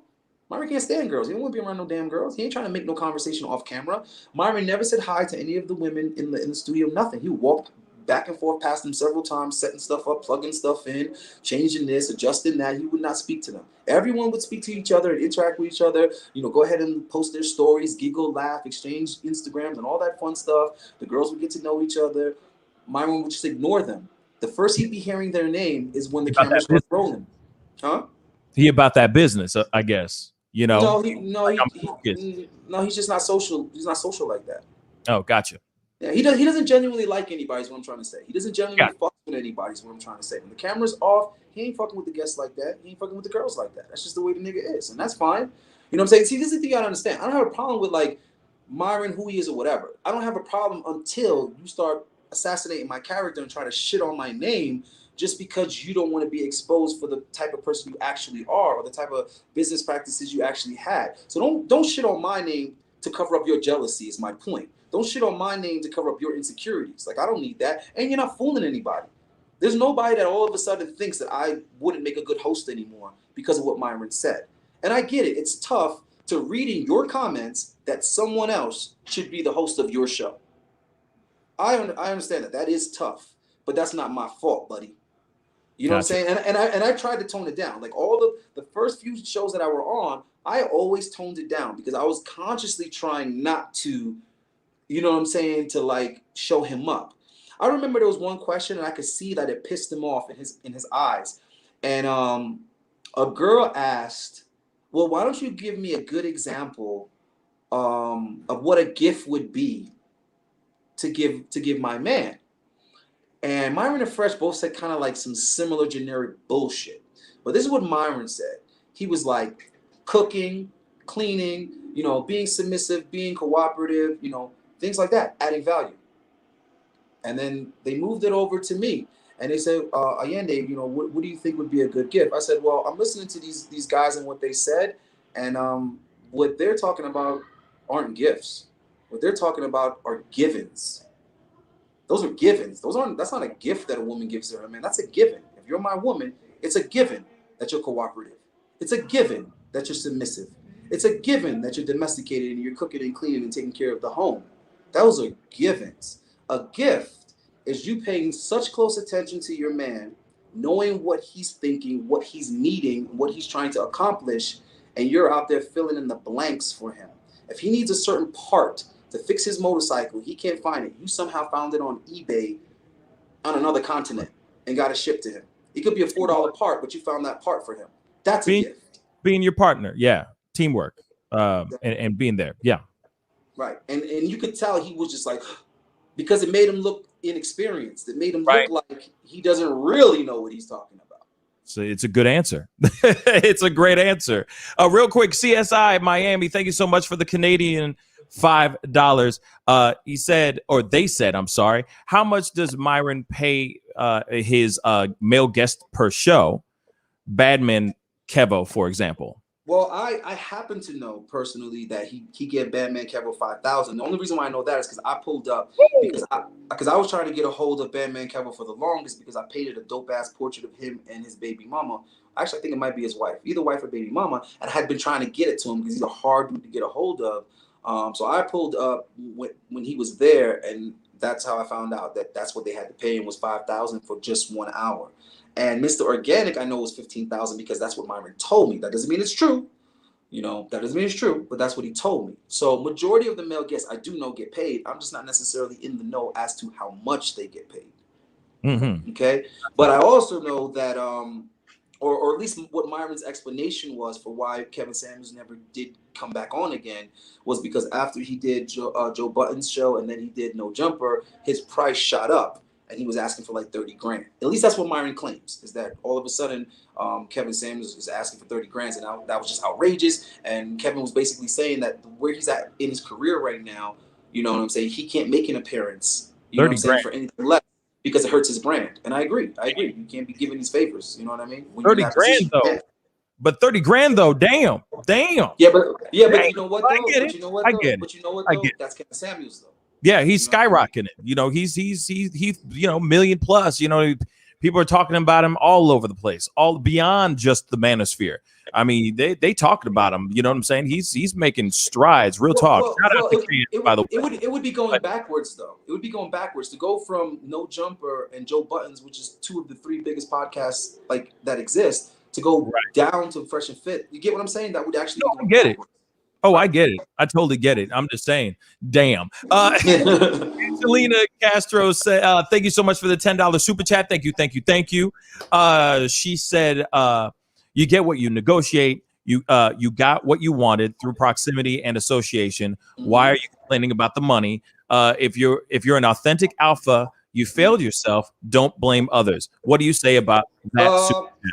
Well, I absolutely didn't fail myself at all. And remind me what money I'm complaining about. I'm not complaining about money owed to me. I'm complaining about Myron telling people that I have their money. You need to know what you're talking about, man. If you're gonna ask me a question, like be familiar with the facts here. Be familiar with the details. What are you talking about? When have I ever complained that somebody owed me money? Come on, man, catch up. And where did I fail myself? Do you not see I'm on here right now talking to your man Pascal? Was I talking to your man Pascal before that? Okay, then so I'm not failing at all. Keep it moving. Let's go. Okay. So I got one more super chat and then we got to go into the door kicking conversation. Okay. Mm-hmm. We do. The alleged busting the door open with the Tims. All right. Dream Hippie, $5 super chat. Thank you so much. Thank you. She said, I started watching FNF when Kevin Samuels came on this show. I have since unsubbed since Myron loves to act as if he's better than everyone. Thanks for truth. So thank you for the $5 super chat. And I'm sure that our brother Ayindei appreciates that super chat all mother loving day long. Okay, so now we have got to get to the actual situation. Okay, I will be showing the video here in a second, of course, if that's okay. If I get consent from you, of course, I want to show your side of you kicking open the door. Now, before we get into that, though, I need to know.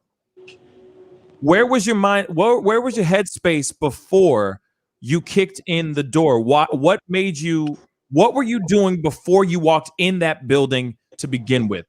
Let's start there. Okay, so what happened was because I intentionally let things come out of order so that it could be what it is, and it is what it is. So I've been wanting to fight Myron for a while because. Like I said, when he first cut ties, I was cool with it. It was no big deal. I was like, whatever, bro. There's so much shit going on in my life right now. I got several clients. You know what I'm saying? I got so much thing going on. I'm traveling. I'm doing all this. I breed French bulldogs. I got a lot of stuff going on, man. And that's what's up. Well, but what upsetted me was he goes on the podcast the next night and calls us dead weight, calls us names, blah, blah, talking about you cutting ties. And then the next day he says, oh, when you're networking and you're associating, you got to be like women. You got to be hypergamous. You only got to deal with people that have more than you. You know what I'm saying? You can't be dealing with bums. You can't be dealing with broke niggas and all this other kind of stuff. So basically, he was trying to write me off as not being someone worthy to work with because I'm broke and less successful than him. So just more like indirect justification for why he broke ties with me. So he really, really was trying hard to kind of come up with some type of explanation because he wanted people to stop asking, where's Ayindei? That brother was talented. That brother was insightful. He wanted to stop those type of messages. So I called him up because that's what I do. I call dudes. I don't like go on my channel or go on somebody's channel and talk shit about him. I just call him up and say, yo, what the fuck is your problem? So I said, yo, bro, what's up? I thought we agreed to like cut this shit out. You still saying my fucking name. So he's like, you know, trying to cop a plea and all that. I'm like, yo, Myron, man, I don't got time for this shit, bro. Just stop the bullshit. I heard it. I saw it. I saw, like I don't even watch your damn show, but people told me about it. I went and watched the show. You're talking about me, bro. So what seems to be the problem? Because you keep doing this as if like I'm some type of fucking pussy. So I don't know where you started thinking that. Yeah, I humbled myself, you know what I'm saying, to be in your home and to work with you to get where I was trying to get. But I'm in no which way, shape, or form some type of pushover, somebody that you could do that to. So I'm not fresh. I'm not any of those motherfuckers. Like, I will fucking check you. So he was like, ain't nobody scared of you. I was like, really? Because we live a mile from each other. So I'll tell you what, how about I just come meet up with you and we talk about it, we sell it. Why don't you say everything you said on your podcast to my face? I'm shorter than you, I'm smaller than you. Look down and tell me what you told everybody else on your podcast then, since you ain't afraid of me. He said, I ain't got time for you. You's a bum. I was like, oh, okay. Whoa, he said that?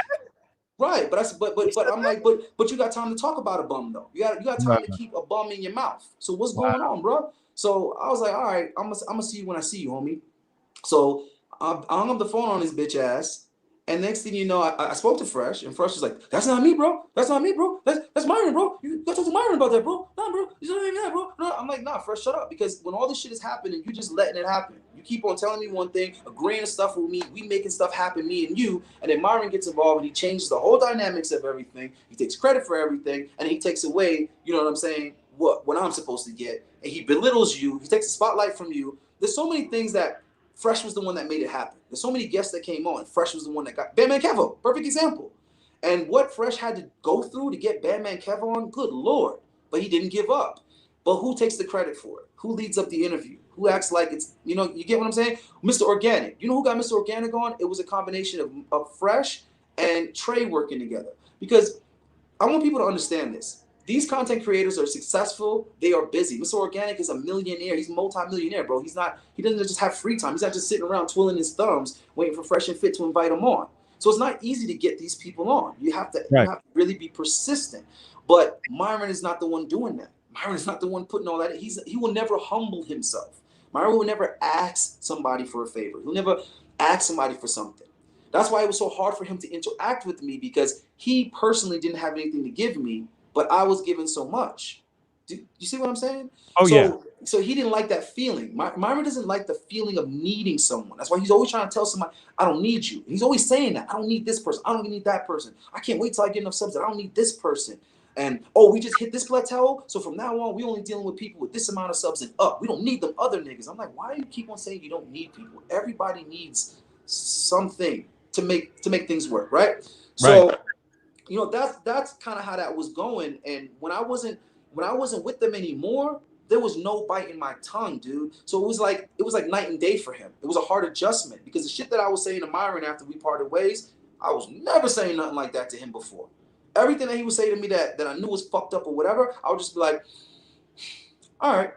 You know what I'm saying? All right. And I would try another way. Every time he would shut Fresh down, Fresh would just like remix the question, add some more incentive in, and then ask Myron again until he finally got Myron to acquiesce to whatever it was that we were trying to do. And they were always good ideas. They always ended up working, but Myron would always shut them down at first, right? And when me and Fresh would be alone, Fresh would constantly just be asking the genuine question, I don't know why fucking Myron hates you so much. Like why does motherfucker don't like you? And I'm like, good fucking question, because he doesn't even know me. He never even took the time to talk to me. The amount of time that went by before me and Myron actually had each other's numbers, the amount of times I was in the man's house and he never had my number, I never had his number.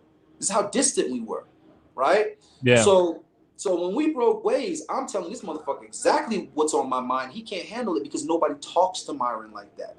Nobody tells Myron, I will punch you in your fucking mouth. You would just understand what I'm saying? Right. Yeah. He's not used to that. So he kept avoiding me. So y'all gotta understand that I've been wanting to smoke, and he kept trying to push it off, trying to play me. So this thing has just been this has been built up and up and just getting more and more tense. Right. It's been escalating. So Donovan Sharp invited me out to fucking Vegas for the convention, right? So I called Myron. I said, hey, listen, check this out. because he cock blocked me on going on the 6th. I asked Myron, I said, hey, can I come in the studio with you and film the 6th? He said, the 6th? I said, yeah, Donovan asked me to come on and be on the next season of the 6th. He said, you ain't ready. I was like, well, I mean, it's his show, so I'd like to think he could decide who's ready. He decided you were ready. You know what I'm saying? That's how you got your start. That's how he got his start, was going on that show. And he said, yeah, man, I don't think you're ready. And I could see him like scrambling for some type of, you know what I'm saying, reason for why I can't go on. And even though it's not his decision to make. And then he says to me, if Donovan was to do that, he'd make a lot of people mad, because a lot of people have worked so hard to build their platforms to be able to go on there. You don't even have a platform. You don't got no subs. He said, why don't you try to build up your subs first, and then go on? And I'm just thinking, okay, so just another example that confirms you are hating on me. You are pigeonholing me. You are cock-blocking me. Cool, just so we know, right? Then he goes on to keep on adding to it. He was like, and right now, Donovan's shadow banned. You wouldn't even get much out of it. And I'm like, who are you to determine what's something to me? Who said that I'm doing it for the clout? Who said that I'm doing it for the subs? Donovan Sharp is one of my favorite content creators. He's one of the people that I listened to the most way back in 2017, 2016, 2000. You see what I'm saying? So who are you to tell me what I would get out of that, right? So then he says to me, and also right now Donovan's distracted because he's focusing on CME. He's focusing on the conference. And then a light bulb went off in my head. I said, all right, got off the phone with him, and I called Donovan. And I said, hey, Donovan, let me know all the information, because I'm gonna go ahead and buy my tickets. I'm gonna be out there. I want to hear everything. I want to support. If you need anything, let me know. If you need me to grab a mop and mop up aisle 4, I'm there for you. Whatever you need, let me know. He was like, well, damn, thank you, brother. I appreciate you. Giving yourself like that. In fact, definitely come out. Blah blah blah. So. Right. Then the next time I spoke to Myron, I said to him, listen, nigga, we need to sell this shit now, because I'm letting you know I'm going to Vegas.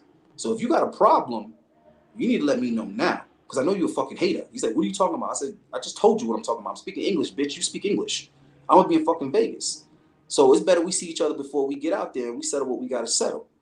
He said, man, I already told you I don't got any problems with you. I don't care. You go do whatever you want to do. I said, good.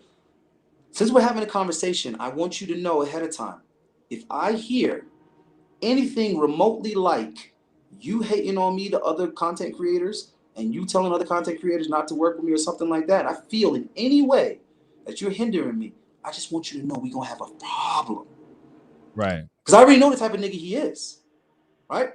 Right. So he says, I ain't worried about you. I don't care what you do. Ain't nobody hating on you. Ain't nobody going to say nothing about you. I'm not going to mention it to anybody, but I'm just letting you know that if Donovan knows that I ain't fucking with you, then he ain't fucking with you. I'm like, wow, this motherfucker really has a habit of speaking for Donovan Sharp. So I was like, all right, whatever, nigga, you're nobody. You know what I'm saying? Do what you're doing. So then he calls you a bum, right? You're on the phone with him. He calls you a bum. So let's go down to where the night of the kicking the door in. What was going through your mind before you went up there first? Okay, I've was plotting on beating his ass live.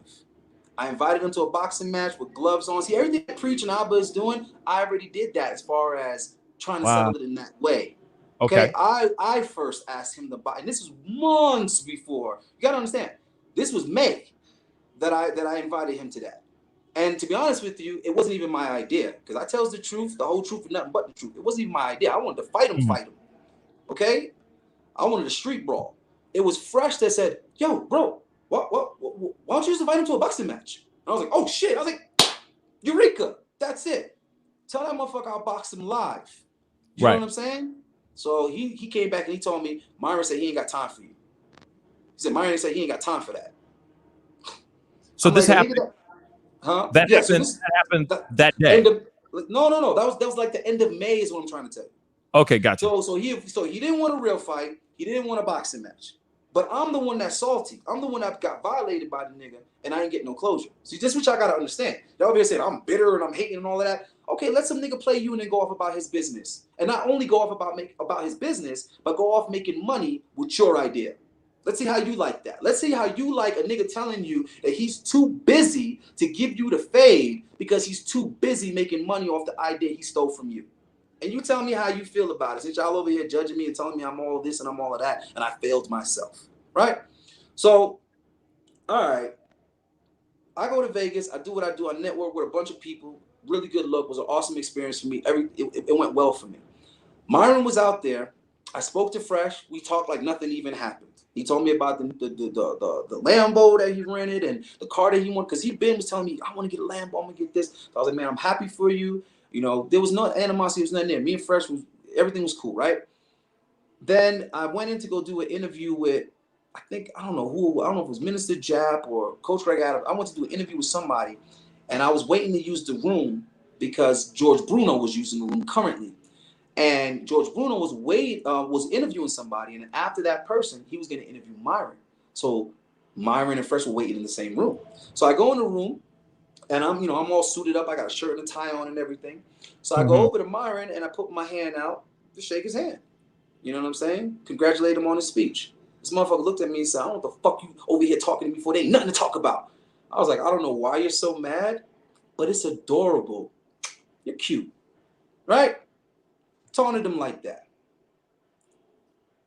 Next thing I know, we get back.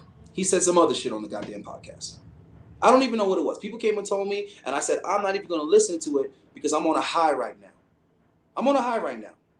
Okay? I just got to meet all these people that's doing their thing. I would have never thought that I'd be in the same room with all these people at the same damn time in such a short period of time. I thought it was going to take me years to get to that place. So I said, I'm not going to let Myron ruin this feeling for me. You know what I'm saying? Ignored him. Went about my business. Right? Next thing you know, I'm doing less and less content because I'm getting real busy doing other things. Right? I still got to keep up with my other obligations, my other commitments. Right? Right. Then now this is coming up to recently. Okay. Now is when I get this DM from a sub named Goose, who spent a lot of money on the podcast, dropped a lot of super chat money, flew out, went to the party, spent the money and everything. And he hits me in the DM and says, Ayindei, we got to talk. It's important. Now, this is why I actually responded to this DM, because usually people just be jumping in there with their with a gossipy tone, like, "Hey man, what's up with you and Fresh and Fit? Hey man, why you don't work with Fresh and Fit anymore, man? Hey man, why they calling you a deadbeat, man? Hey man," and I ignore all of that kind of shit. Why? Because certain people who I respect and admire, who are older and been in this game much longer, told me ignore it. That's why I was ignoring it. But I said, let me see what this guy has to say. And he tells me that Myron denied them a refund for the party that they thought was a failure. They felt that they got taken advantage of and they wanted their money back. It was a group of them. And Myron told them that the reason the party failed was because of me and Largé, and that he couldn't refund the money because we have the money, that we dipped out with the money, and that's why he fired us.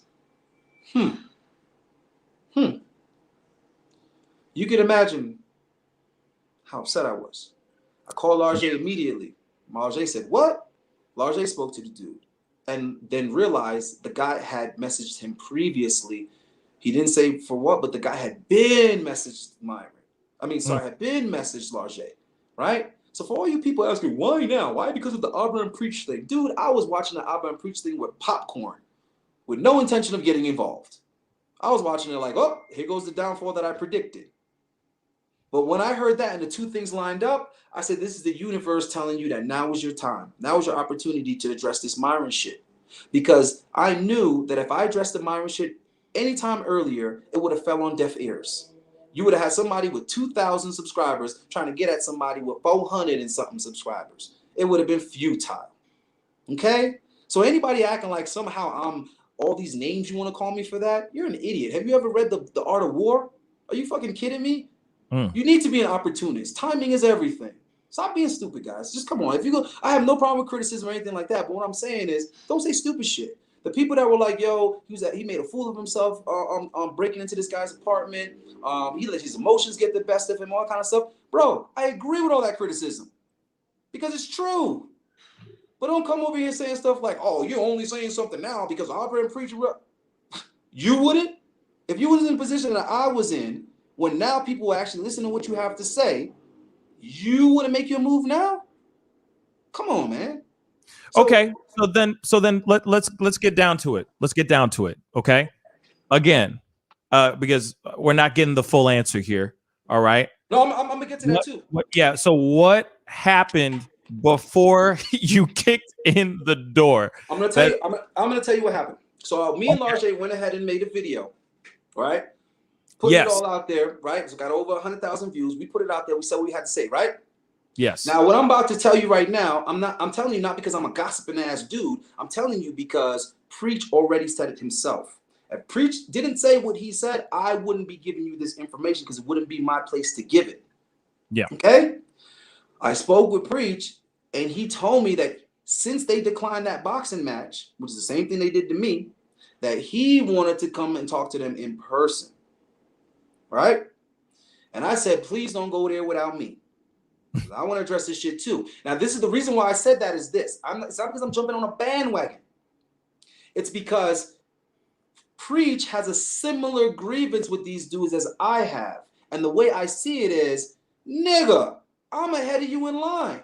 I've had this grievance with Myron since May.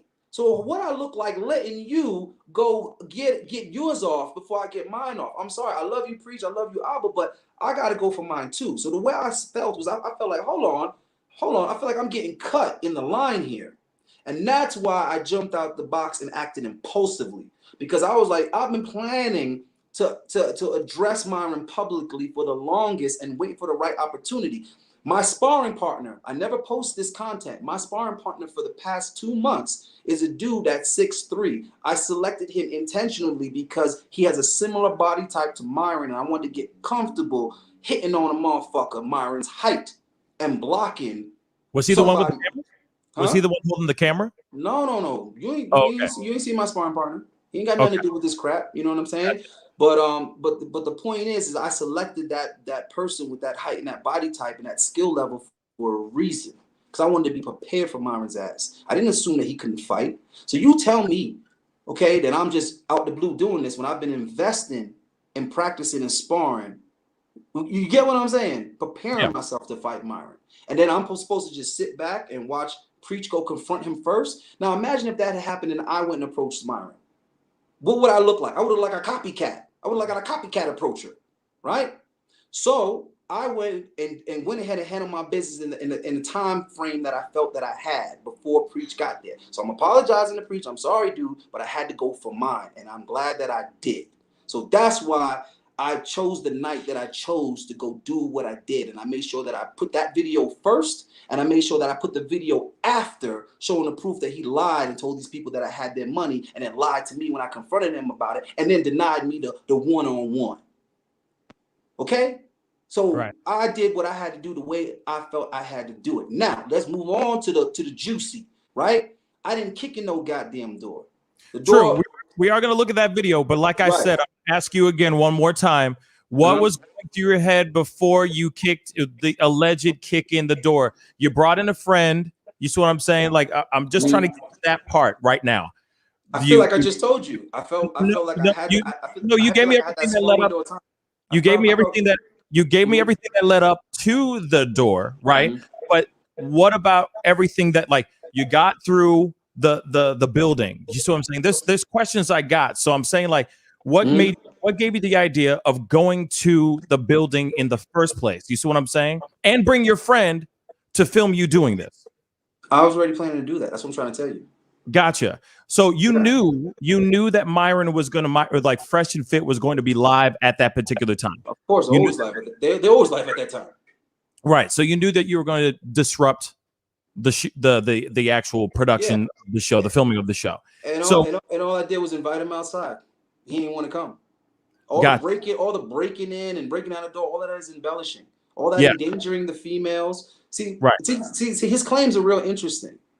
Right, when you dissect them, they're hypocritical, because the door was unlocked. Right, I'm already familiar. I'm already familiar in that building. Right, which we're going to show you. We're going to show the video. Let me just show the video now, and then we can get straight to it. But yeah, this is your angle. This is your side of it, and everything, of course. But like I said, I know that a lot of people have a lot of questions in regards to, like, going into the building. Like, I'm going to ask you again, going into the building. How did you get into the building? Did you just wave at the security guy and just keep walking? Walking? Yeah. The security lady never calls up when I come in, because I used to work there. That's what's up. Okay. So then let's look at this video. This is the video. This is where they said that he kicked in the door. I've already shown this before. I think the other night, last night or something like that, when you dropped the video, we watched it live. But I know a lot of people are watching right now that have never seen it. You guys tell me, is Ayindei kicking in the door or no? Let's take a look.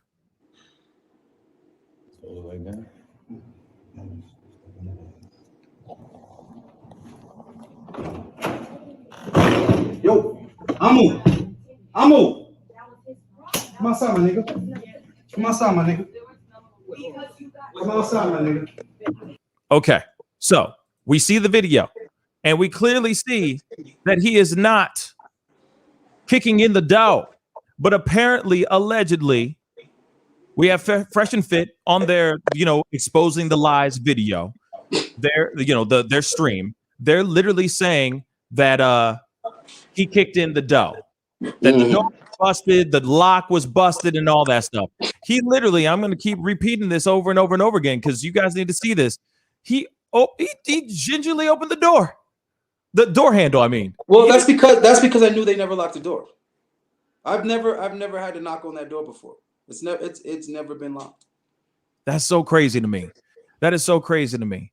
So it wasn't broken. The door's not broken. The doorknob's not broken or anything like that. They say they got the CSI, doing their thing and all that stuff, checking it out and all that stuff, and I'm looking at this and I'm going, okay, where is the kicking of the door? Now, I have to ask you, people are speculating that this is fake.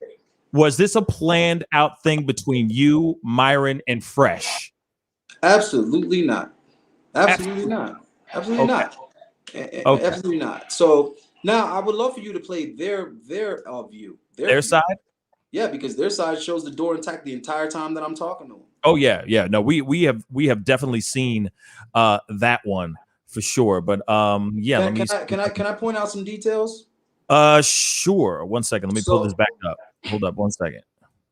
Hold on 1 second. I just took it down. 1 second, bro.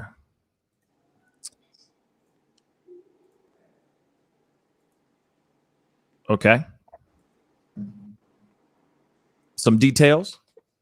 Now, if you look at the video from their perspective, right? Myron claims, because he embellishes and exaggerates everything, because he likes to assassinate people's character, or at least try. So, which is a very feminine move, by the way. So he says, and Ayindei was endangering the females. I mean, why would you come over here and I have these innocent females here, these innocent people, and you're endangering these people? Okay, I went to the door, opened the door, and told him to come outside in the hallway by himself. He went and grabbed a gun, which is a deadly weapon, which puts everybody in danger. And then he tells me to come in. And I would also like to add, I spoke to Miami detective, and the reason why I can have this conversation is because I know there's no charge. The reason why there's no charge is because the door was unlocked. So there goes the B&E, right? And when I came in and told him to come out, he told me to come in 3 times. The detective told me straight up, there's no case here, because he on camera tells you to come inside 3 times, which takes away the trespassing element of it. Or the stand your ground. Right. So now there's no longer an illegal element of it anymore.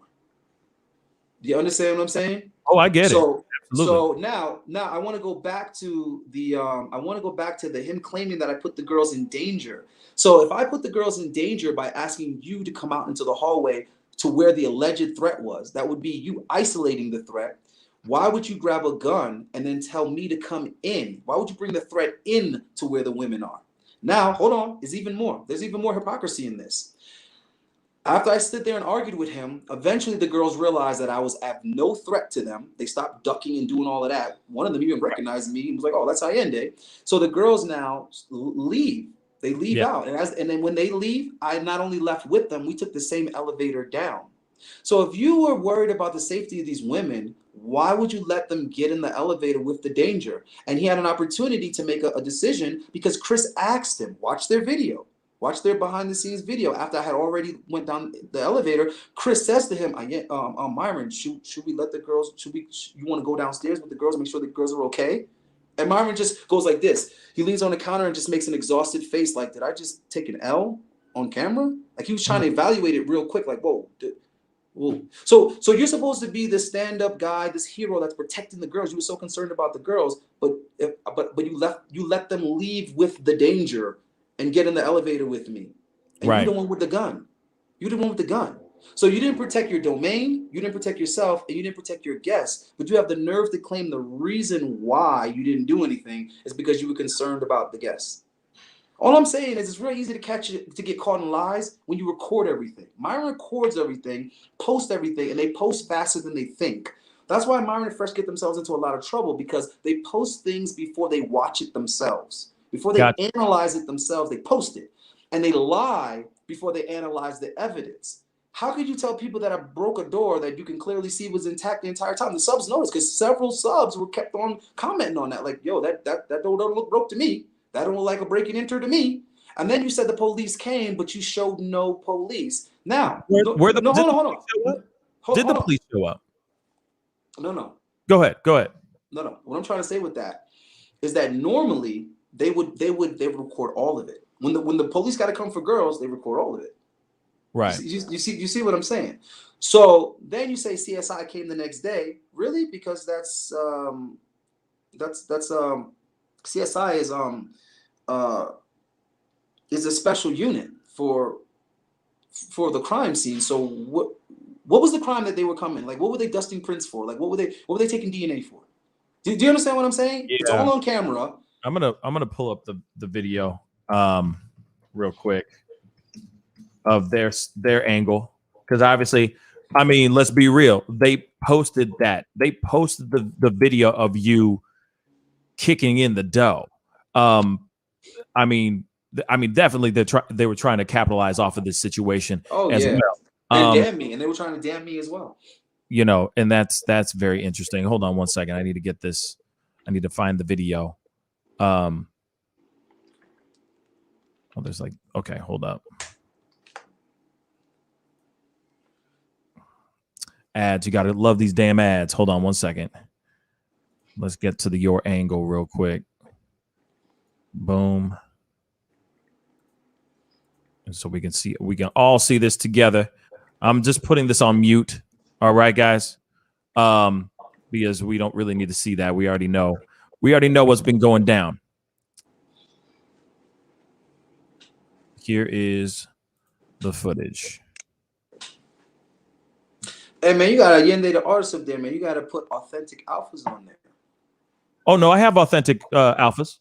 Okay, cool. Underneath. So for those of y'all who are watching right now, definitely go check out his YouTube channel. It is in the title. It says Authentic Alphas. Go click on that, hit that subscribe button, and jump back over here. Here's the footage right now for you guys to see.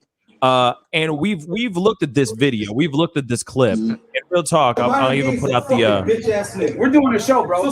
Now look at this. Look at this. Look at the door door handle. Look at the door. Look at the lock and all that stuff. Does it look like it's busted? Does it look like it's busted? No, it is not. So they straight capping on this situation. And you saw the other angle. He opens the door. You know, he's got that big buff dude, friend of his, right behind him. He's opening the door. He pushes down on the handle, and it easily, gingerly opens the door. So he didn't kick in the door with boots or nothing. Like I said, we're seeing it proof positive right here. Now, obviously, fuck outside, you a pussy ass nigga. I'm gonna mute this because we've already seen this video. But like I said, this is what's going on. So here it is. You were trying to get him to come outside, right? You were trying to get him to be you were trying to get him to come outside. So what were you planning on doing when he got outside? Oh, go force him to throw them hands, man. Right on. Yeah, right I didn't come for a burglary charge. I came for an assault charge. Word. Okay, but if I can get a grown man to actually stand behind all the shit that he talks, then it would just be two grown men agreeing to a fight. And Myron has been threatening to punch people in the face all the time. He throws women out aggressively. You get what I'm saying? Well, why didn't you throw me out? This is what I'm trying to figure out. The amount of times we've seen him throw women out on camera, and you mean to tell me you can't throw out a grown man? I don't know, man. It just sounds like he's not keeping that same energy. It just sounds like he's picking on women. And I feel like I showed that. I demonstrated that by giving him the opportunity to kick a man out for once. And he has said on several occasions, I punish everybody. I hold men and women accountable. Really? Because I don't see you holding any men accountable, and I don't see you holding yourself accountable, which is the first man Myron needs to learn to hold accountable.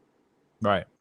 And I think it's really interesting because later on in the clip, you weren't joking. These girls all just are like, I mean, yes, they're shook. Let's keep it real. They are shook. Some of them are, but some of They're them like this because Myron pulled out a gun. That's why they're shook. Right. They're shook because Right. Myron pulled out a gun. Well, you know, door opens, then, you know, everything's escalated. It was a combination of everything. Real talk. It was the door opening randomly, then him being on alert, pulling out the gun. It was everything just went up really, really high. But at the same time, you could see some of the, you know, the girls are kind of like, hey, you know, let's get out of here.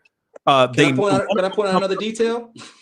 Sure. Well, I was just going to say, one of them, you could tell, sees you, walks over and talks to you like she knows you. So she's like, all right, there is a threat with him. But go ahead, Ayindei. She don't know me because I would have never bought a caliber of women that low. Just keeping it real, just keeping it funky. Oh, I thought she was just talking. I would have never bought a caliber of women that low. So it's amazing to me how he kept on telling me, I don't need you. I don't need you. You don't need me. But ever since you haven't had me, your girls aren't even attractive. The girls aren't even attractive since I've been gone. And this is very easy to verify. Go back to the girls that I was bringing and compare them to the girls that he's bringing without me. That's it. Just do that. That's it. Just do that. Who would you rather smash? Okay, smash or dash? Yeah or nah?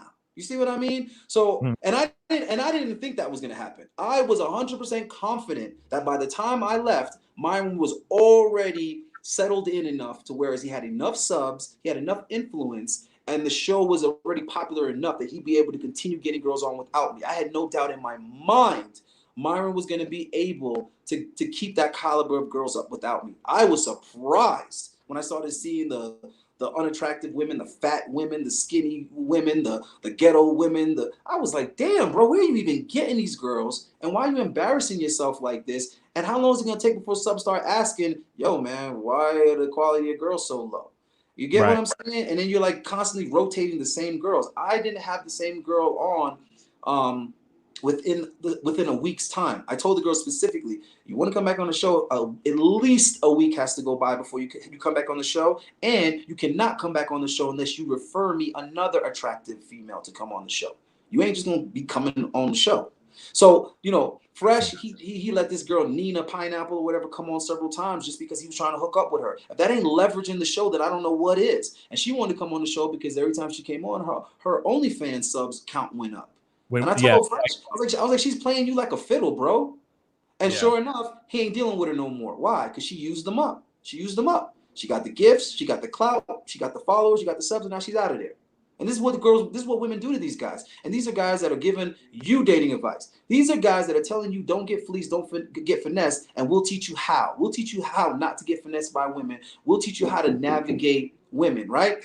Mine had called me up crying one time because some chick he was messing with that work at a nightclub day trades, and she took $1,500 from him, went and flipped the money day trading, and then didn't give him any profit, didn't give him the money. And he was like, Ayindei, what do I do? And I need you to go up to her job and try to act like you're hollering at her and get on terms with her so that we can set her up so I can get my money back because she's not answering my phone calls. I'm like, nigga. I'm not doing nothing like that.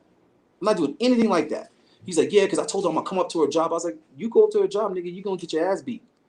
Have you seen a security at Dirty Rabbit? You ain't just going to go up to this chick's job and the bouncers ain't going to beat your ass. Like, what do you think you're going to do? So he was frustrated because he had no options. He had no way to like get this girl to answer her phone, get her to give him back his money. And I just thought to myself, you the same dude teaching guys how to not get finessed by girls, and you got a girl that got you for $1,500? I'm like, seems a little hypocritical to me. Right. Well, I do have a question here, but I have my own personal question, but there is a question here from a super chat. Thank you so much, Rennie, for the $10 super chat. He says, seeing Ayindei in that 3-panel show yesterday, tell him he doesn't need a $100,000 studio. That's true, you don't. But does he think Myron was trying to set up a justified shooting? No, I don't. Myron's very smart. He's very calculated. I don't think he was trying to do that. Real quick, any questions you guys got? I got to close out because I've already told you I'm at the office in the gym, and the gym's actually been closed for 10 minutes. So I got to set the alarm and everything. So then I got some questions for you. So let's get into it. Okay. So here it is. Do you think that your actions were justified when opening the door and being there at the space? I'm ashamed of myself that I had to resort to that. And I'm not proud of myself. I am not justifying it in any which way. I'm not making any excuses. Nothing like that. We all got our limits, man. I feel like I was pushed to mine with Myron. Um, I'm a passionate person, bro. I'm a Scorpio, man. I just can't have somebody playing me like that. I need my closure. In life, I need my closure. That's how I am. Right. And this dude's been dicking me around for months. Anybody that could tolerate that, God bless you. But I couldn't. That's just not me. So, like I said, bro, I wish I didn't have to do that. But I tell you this much: it's a hell of a lot better than what I planned to do and what I wanted to do, which was beat the dog shit out of him on camera and go ahead and take. Listen, it's so real. I gave my girl the bond money ahead of time. I was ready to beat his ass and take that bond. And I felt he deserved that because he threatened that. He threatened that to other people. On more than one occasion, I've heard him say, "I'm gonna beat this dude's ass." And Fresh is like, "Nah, man, you're just gonna go to jail for it." And Myron said, "I got cash, I got money. I'll bond out for beating a nigga's ass." And I said, "That's exactly what I'm gonna do to you." I appreciate you being honest and taking accountability for your actions at that particular moment. I feel like a lot of other people aren't taking full accountability for the actions, especially nowadays, as of recently. But I do appreciate you taking accountability. So the next question I have for you is this: is there any way, or do you think there's any possible way of having closure, real closure, a conversation, not with fists, but with words between you and Myron? Not at this point, because I gave him so many opportunities to do that. And every opportunity I give him, all he does is lie. All he does is turn around and lie on me. So I have to just accept that that's the snake that he is. I can't. At this point, I have to accept that that's Myron. I can't expect him to be a man. I can't expect him to have integrity. I can't expect him to have any of those values, any of those virtues. He's already convinced me that it just doesn't exist in him, and I have to accept things as they are. Do you understand what I'm saying? For me to keep on with it is like for me to expect a female not to be a female. It's just silly. You have to understand that's the nature of that person, and I feel like that's what we need to do as a group. Like I think that's what everybody right now that's covering this topic needs to do at this point. Is just accept it's already confirmed. He's a liar. That's what it is. He's not gonna take accountability. That's what it is. Gotcha. He's not gonna become a better man. It's not gonna happen. And the subs that are holding on to it, all they're doing is wasting time and money because at some point the denial is going to run out and they're going to have to accept the reality of they invested in the wrong guy. You invested in the wrong guru. He's not what he said he was. And all they're doing is just practicing cognitive dissonance over here, still supporting him and still trying to argue that, no, this happened and that happened. The type of messages I get, I'm just like, if this is what you guys want to follow, that don't upset me. I just want any supporters of Fresh and Fit to know, like when you DM me stuff and call me names and all of that, like it doesn't affect me. I actually feel sorry for you. I don't feel angry at you. I feel like, well, damn, dog, you still holding on? You still holding on to this shit? Just accept that, hey, man, you like the wrong, people. I mean, it happened to me. I found out that Michael Jordan was a piece of shit. My whole life, I was a fan of Michael Jordan up until like my mid-late 20s. And I finally found out the type of person that he was, behind the scenes or whatever. And I was like, oh, man, he's been a terrible force on the black community. He was literally put there to have us misappropriate our funds on fucking childish sneakers instead of buying real estate and building up our own communities. That's what Jordan was there for, to distract our finances into going that way into some white dude from Oregon's, bank account instead of into our own community. And we're thinking we're supporting black when we buy Jordans. No, you're not. He was literally created so that you waste your money on frivolous material bullshit instead of investing in your own community. The moment I knew that I could never buy another Jumpman Jordan product. The point is I had to accept that I was bamboozled. You know what I mean? Yeah. And I feel like I don't need to. I already know. I heard how he talks about the subs. Every time they had a Zoom call to do, they were like, fuck, we just got to knock these things. Let me get these things over with. They never wanted to do the Zoom calls, but they wanted to make that $200 an hour. Right. Okay? They want to make that money. So they never cared. Right. They never cared about their subs. They never cared about their supporters. They were never trying to really help these people. They were just trying to squeeze as much money out of these desperate, lonely guys as they could, take advantage of their situation. I don't have the conscience to do that. I can't personal train somebody and I don't have the intention of getting them in shape. Dude, you know, man, my clients, sometimes they can't afford me for a month and I just go ahead and just train them for free for the month because I don't want them to fall off track. That's very kind of you. I don't want them to backpedal. I'm invested in their success. I'm invested in their success. If I'm a dating coach I do not want my person stagnated. I want my client telling me, bro, yo, dude, I got a date this week. And I'm like, all right, cool. Don't get too excited. Calm down. Let's do this. Calm down, brother. We got this. And then a month from now, bro, I got both of these girls wanting to go out tonight, bro. I don't even know which one to pick. That's what I want. I want results. Do you understand what I'm saying? I don't want to keep these guys perpetually desperate and just giving me money for nonsense. So all I'm saying is we just got to accept what Myron is. This shit needs to be over with. I understand that right now it's the thing. It's the gravy train. I get it. I'm on that gravy train too. But at some point, we got to move on. We got to get back to positive content because that's what I want. That's what I want. I want to clean it up and get on it. Right. Absolutely. It's all about uplifting each other, trying to empowering each other, making each other feel like we can do anything. Not this whole, this whole smear campaign, I guess. And I'm not saying that you are trying to do a smear campaign, but like I said, it's been a full on.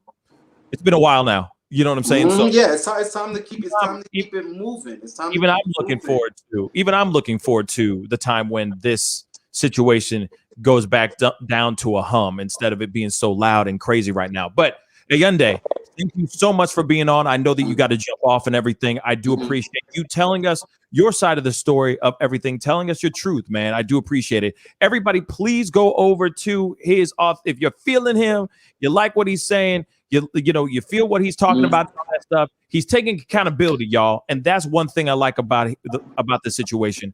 Please go over to the Authentic Alphas. The link is literally right in the title. Click on that. Go hit that subscribe button.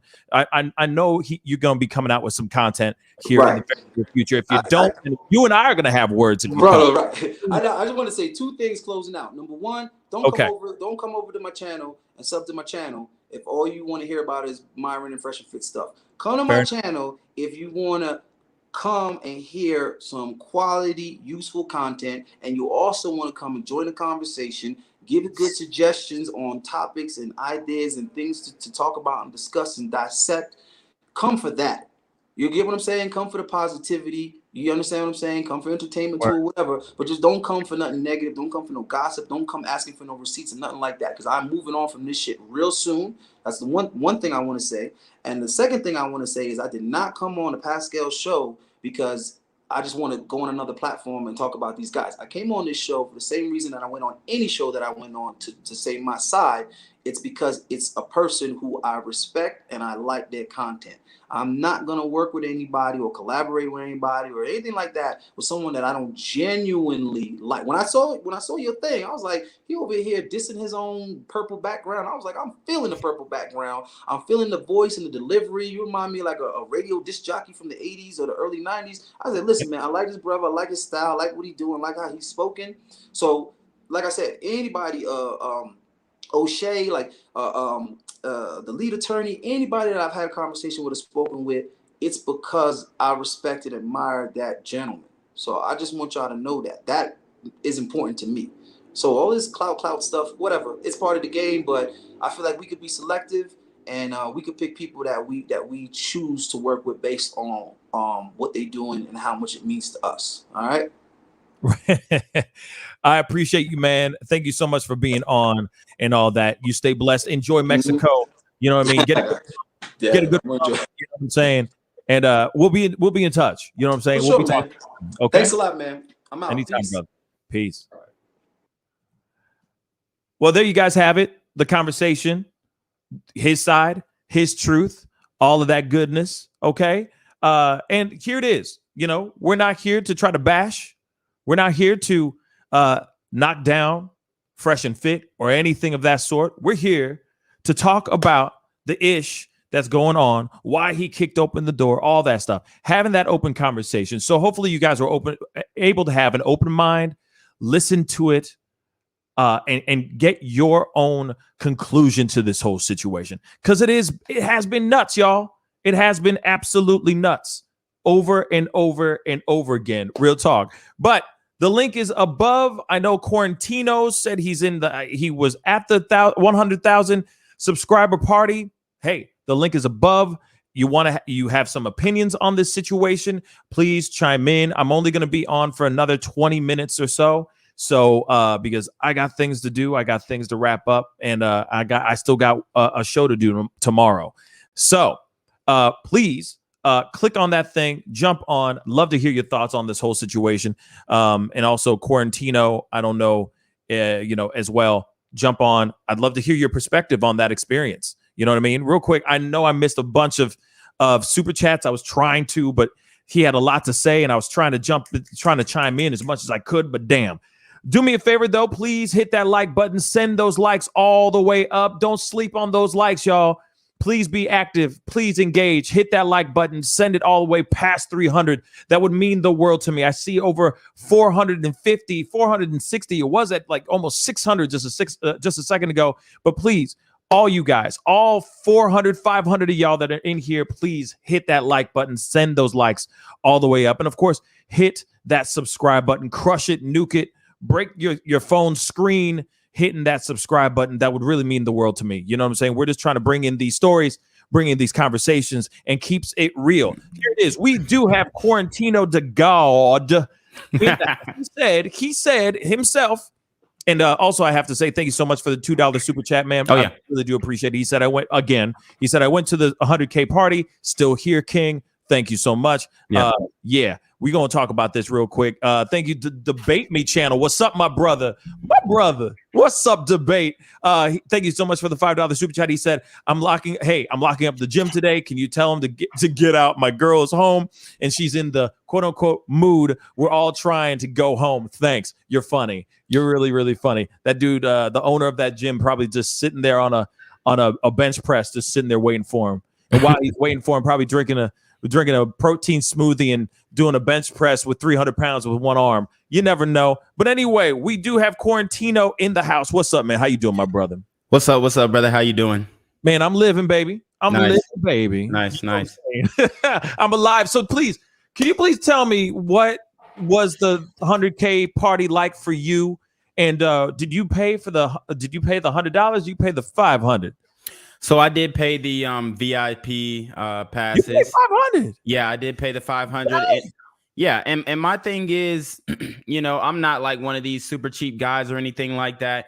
And I was paying for the experience. So I can just kind of detail with you my experience with the whole situation.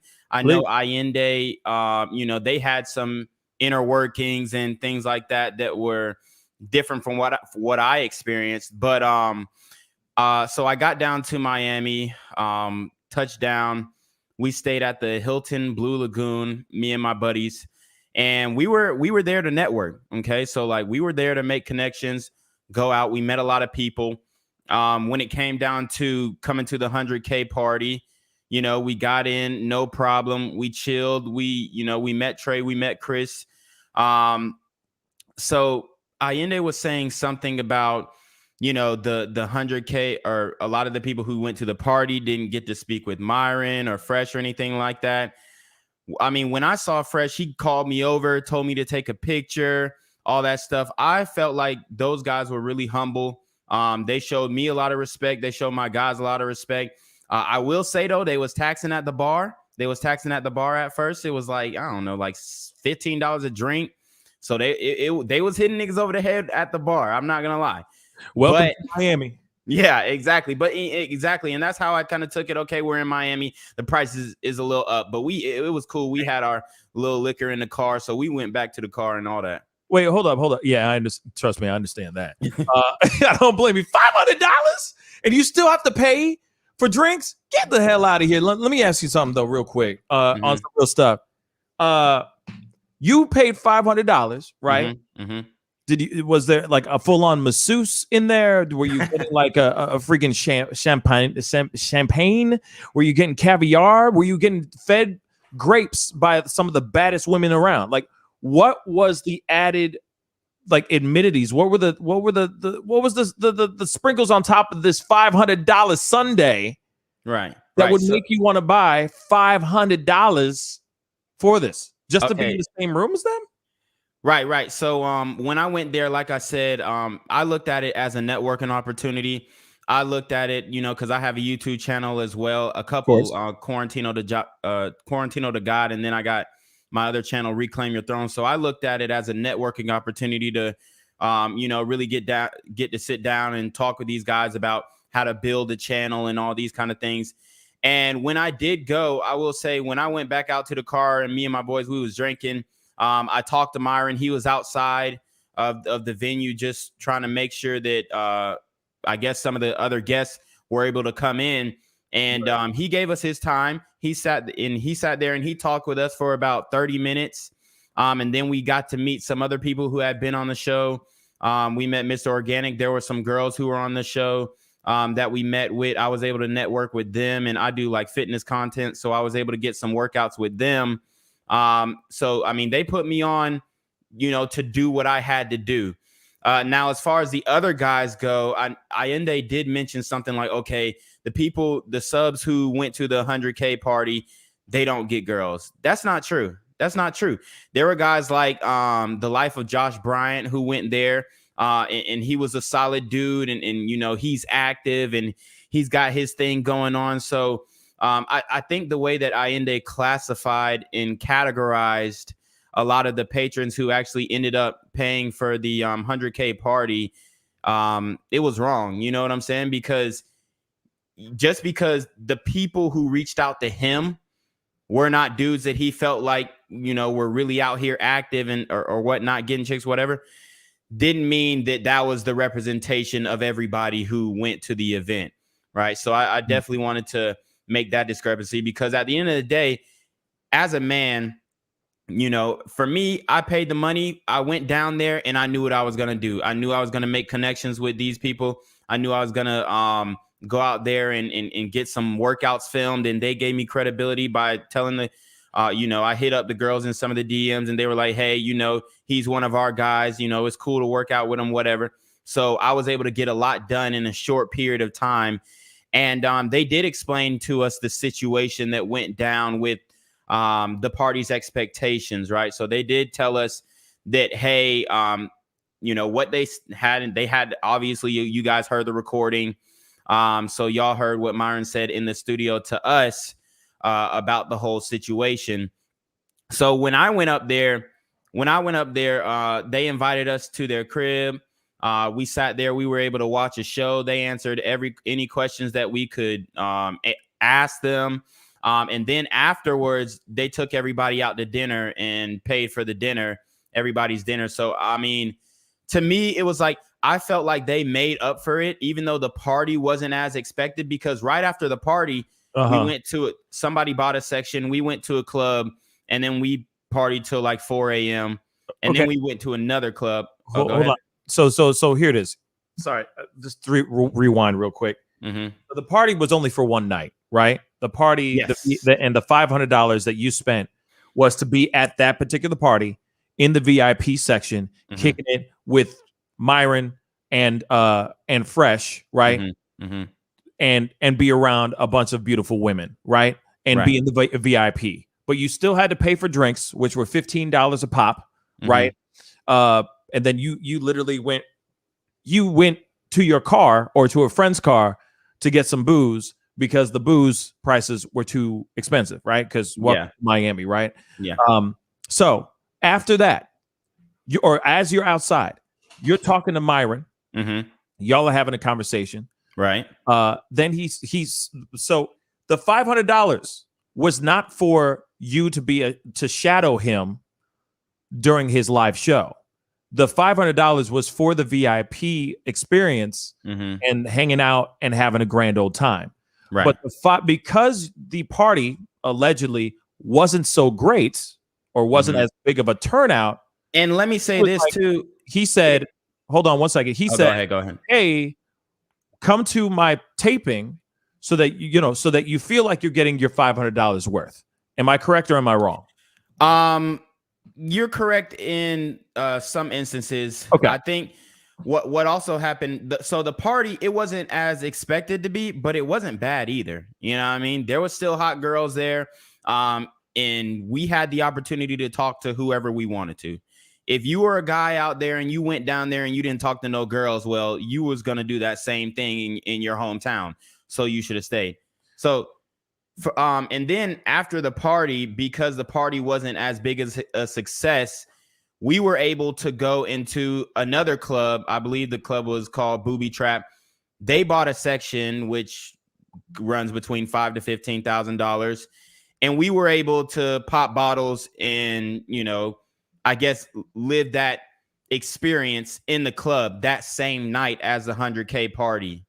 So okay, so they clicked and dragged the party somewhere else after the party was over, right. and in a way, kind of like, hey, just to make up for, just to save face, just to make up for this party, we're gonna take you somewhere else.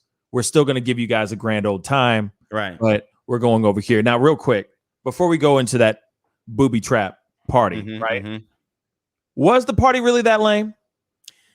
Was the turnout really that thin? Was the turnout really that thin? Real talk. Okay, so I've thrown parties before. You know, I actually used to play college football for a D1 university. So I've thrown parties before. It wasn't the greatest party. I will admit that it wasn't a huge turnout. And you know, but as far as the ratio goes, men to women, it was definitely more women than men, I will say. Yeah, so like I said, like if you were a guy and you were there and you chose not to talk to any woman, then that's on you. Like me and my guys, we was over there and we was with bartenders, we was with the girls who were on the show, like we was out actually networking. We talked to one of the attorneys or the attorney and his wife that were on the show. So we took advantage of the situation. And the thing is, you know, I paid the $500, but then my other boys got in free. So, wait, I'm sorry. Wait, what? Why did some of your boys get in free? If you paid 500 freaking shekels. Well, I paid 500, and then, you know, I just screenshotted the ticket and passed it to them. You know what I'm saying? I mean, you know what I'm saying? I mean, they was taxing on the drinks. I had to do what I had to do. You know what I mean?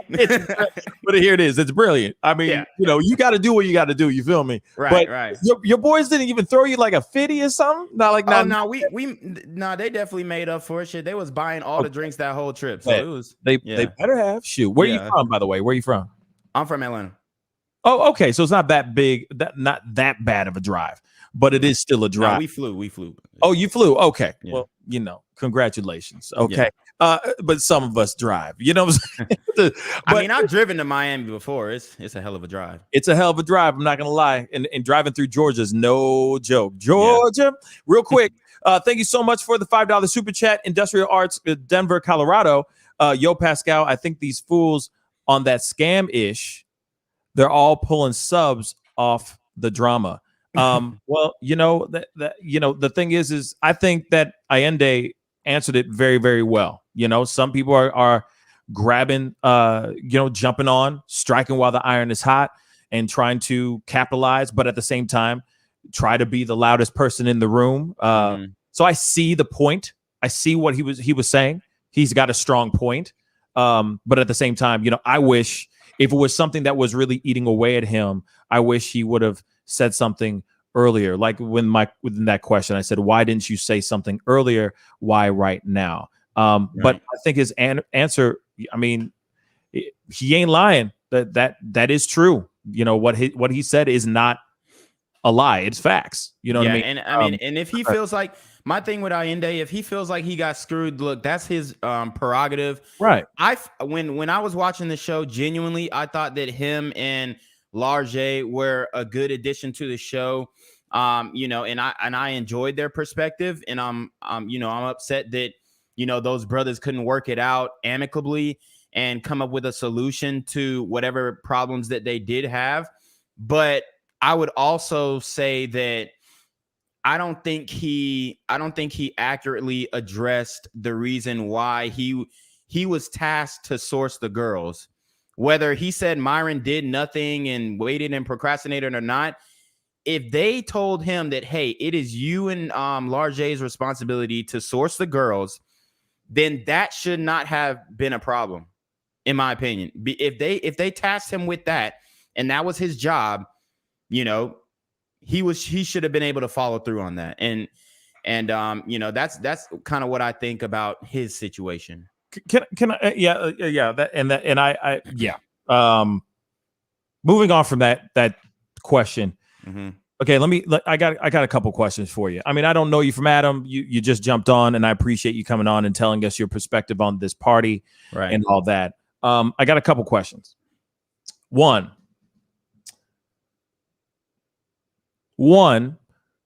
are you someone who feels like they can get women easily, or are you someone who feels like you have need the advice and the motivation, right? The right advice to go up to women. You see what I'm saying? I'm just asking that first before I ask any other questions here. Yeah, no, that's fine. That's valid. So basically, easy. I don't think anybody has an easy job getting women. Okay. True. But is it hard for me to attract women? No. Okay. Like I'm not one of these guys and I'm, sitting here jerking off and stuff like that. And like, no, I'm really active. I'm a personal trainer. I, do workouts with women. I do all types of stuff. I'm in the clubs every weekend. I'm networking. I'm talking around. So I know how to conduct myself. It's not really hard for me to go out and say, hey, if I think she's hot, I'm going to go talk to her. Or, hey, if I think that there's a business opportunity over here, I'm going to go, go and seek that out. So as far as easy, like I said, I think every dude out here is getting flaked on, right? So I don't think that it's easy, but is it like, oh, I'm just worried about it and I feel like, I need the advice? No, I feel like I have the credentials to give the advice. Fair enough. So then let me ask you this. Mm-hmm. Why did you pay $500 of your own hard-earned money to go to a VIP party that wasn't even a good VIP party? Why spend that money? Well, first of all, I didn't know that it wasn't going to be a good party. Of course, you can't predict the future. You can't predict the future, but I'm just saying, regardless of that, sorry for that added piece for the dramatics. What I'm asking is, why spend that $500? Why? Well, if you can go and get girls. Saying, you know what I'm saying? Right. What motivated you to spend the $500? Well, my thing is, if you look at their social blue book, what is their price like $10,000? So for me, it's like if I can meet them and network with them and get all my guys in the party for $500, to me, it was worth it because, okay, I get to meet these guys. I get to meet these other content creators. And I would be able to do my thing and network within that circle. So I was basically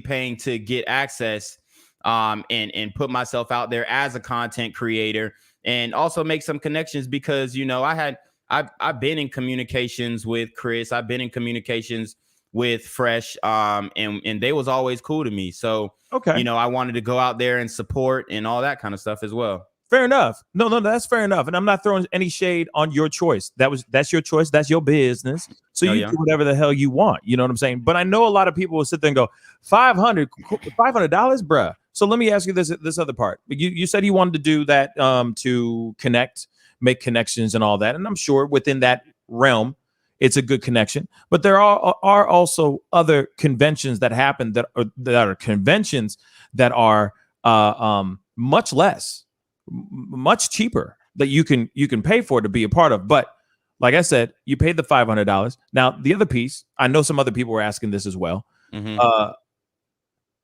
Did you get some numbers? Did you get laid? Did you get some girls? Not just connections so you can do some videos pumping iron and stuff, which is dope. Right. You're wrong. It looks good on camera. It sells, sex sells. But at the same time, the whole purpose of you being in there to spend that money is to be around some of the baddest girls, right? So were you around baddest girls and did you get some? So what I can say is we did our thing. We did what we were supposed to do down there. We did what we were supposed to do down there. Okay. So let me ask you this then. Yeah. Was the $500 worth it? Yeah, I mean, to me, it was worth it. To me, getting out there, getting in people's faces, letting people know who you are, and being able to have that experience, it was definitely worth it.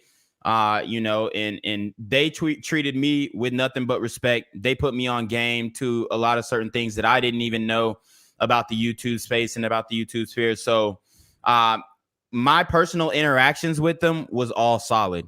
You see what I'm saying? So when it's Right. So when people are saying, oh, you know, Myron is this, he's a snake, he's this and a third, like I look Myron in his eye, me and him, man to man, we had 30, 40-minute conversation and we was solid. Fresh as well. You know, Fresh called me over. He was taking pictures with me. He was telling me, you know, giving me game on Instagram and all that kind of stuff as well. So, you know, my thing was mainly to network with social media and build a better relationship with guys who are doing it on a larger scale than I was. Right on. Okay. I got a $5 super chat. I can't pull it up. It just disappeared on my ass. But thank you, Shadow Dragon, for the $5 super chat. This is kind of funny. He said, hey, Pascal, can you ask him if he see any bowls or silverware when he went to the studio? Did he see no bowls? Did he see any silverware? That's a good question. So, I mean, the studio was clean when I got there. It was clean. It was dope. I mean, the scenery is dope off the balcony. It's high up. Nothing looked out of place. They provided us with drinks when we got there. And like I said, he took everybody out after the show, and paid for everybody's dinner. So, I mean, it didn't look like he was living super reckless up there either. So, I mean, fair enough. But I didn't see any bowls. I will say I didn't see any utensils. I didn't see bowls, plates. I didn't see pots, pans. I didn't, me personally. Yeah. Maybe they were in the drawer, or maybe he eats a lot of takeout. So that's that I was going to say. Maybe a lot of takeout. Maybe he's just living that bachelor life. You know what I'm saying? Yeah. There's nothing wrong with that either. Foodle. I can't pronounce that name very well. I'm so sorry. But I know who's that's supposed to be, right? So thank you so much for the $5 super chat. He says, in his opinion, to you, Quarantino, in his opinion, do you think Myron and Fresh are good pickup artists and are qualified to give dating advice? That's a good question. Yeah, I mean, I've seen those guys. I saw what they did in my presence, and that nigga Fresh was pimping, and Myron was authentically him. Yeah, I mean, like there was some girls who pulled up and they was on that bullshit, and he told them, like he does on the show, hey, I'm not your sugar daddy, I'm not your boyfriend, I'm not trying to fuck you. Either, you know, y'all are gonna go follow us to the next club, or y'all can go and find another move. And they followed. So I mean, he was solid. He was authentically himself. From my experience, and you know, people are talking about, oh, Fresh didn't do this, Fresh didn't do that. Look, when we was down there, Fresh was the one with all the hoes, honestly, you know. So Fresh was the one with all the girls. Yeah, I mean, you know, Myron, he kind of he keeps it moving. He's more of you know, I'm surprised. Yeah, he kind of had like the ones that he was dealing with, right? But Fresh was the one who, like, I saw was like getting girls to make out, getting girls to do the, like, yeah, I mean, so he was going crazy. I ain't gonna lie. Okay. Real quick, I got another one. Mr. Marnez, $10 super chat. Thank you so much for the $10 super chat. He says, I'm an older dude. Why is he sitting here making stuff up? You asked him plainly, did he smash? And he said that lame, we did our thing line. No, I said we did what we were supposed to do. We did what we're supposed to do, which is smash. Yeah. Sorry, this feels like some kind of whip just screaming at you saying smash away. Right. Look, if you like dudes want you to come out and tell you exactly what you did, what position you put Shorty in, what you did with it. Like, bro, I'm gonna tell you, we don't need the dirty details. We're just asking, like, you know, did you get what you came in there for? Yeah, I mean, we got what we came in there for. I was with a strong ass unit, yeah, I mean, and I was already connected in Miami anyway, so. Fair enough. I got Debate Me in the house. What's up, Debate Me channel? How you doing, my brother? What's going on, man? Man, long time, brother. Long time. It's been a while. It's been a while. I like the new setup, the new graphics and everything. That's nice. You know, hey, you know, working up. We're just working.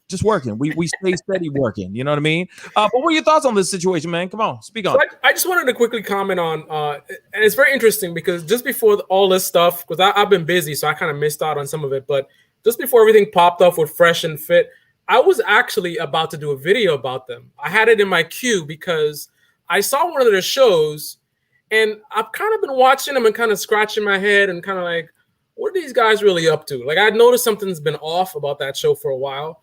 And then I saw an incident where I was like, wow. Basically, there was a show where a woman made a valid point and they kept over talking her and kept pretending like they didn't hear what she said. It was something about like they were claiming some nonsense about like there's a tactic of if a girl, I know what it is. If a girl doesn't have sex with you, that you're supposed to like kick her out and then call some other girl and have her hear you doing that. And then the whole thing was he was obviously doing it as like a sort of a nasty thing to like, you know what I mean, make her feel bad. But then when the girl called him out on it, he tried to make it like, no, we're not going to call in front of her.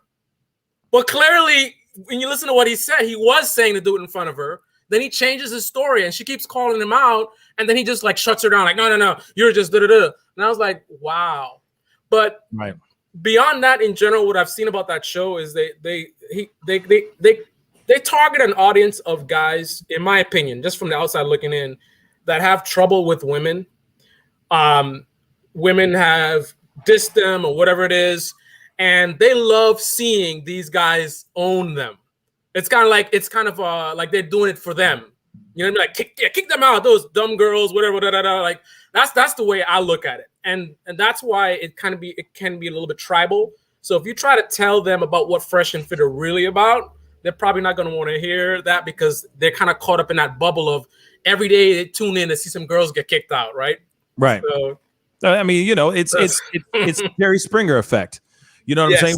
We in here to see this show, to see the craziness. You know, not only to get the information. Let's be real. They do put in information, whether you like the information or not.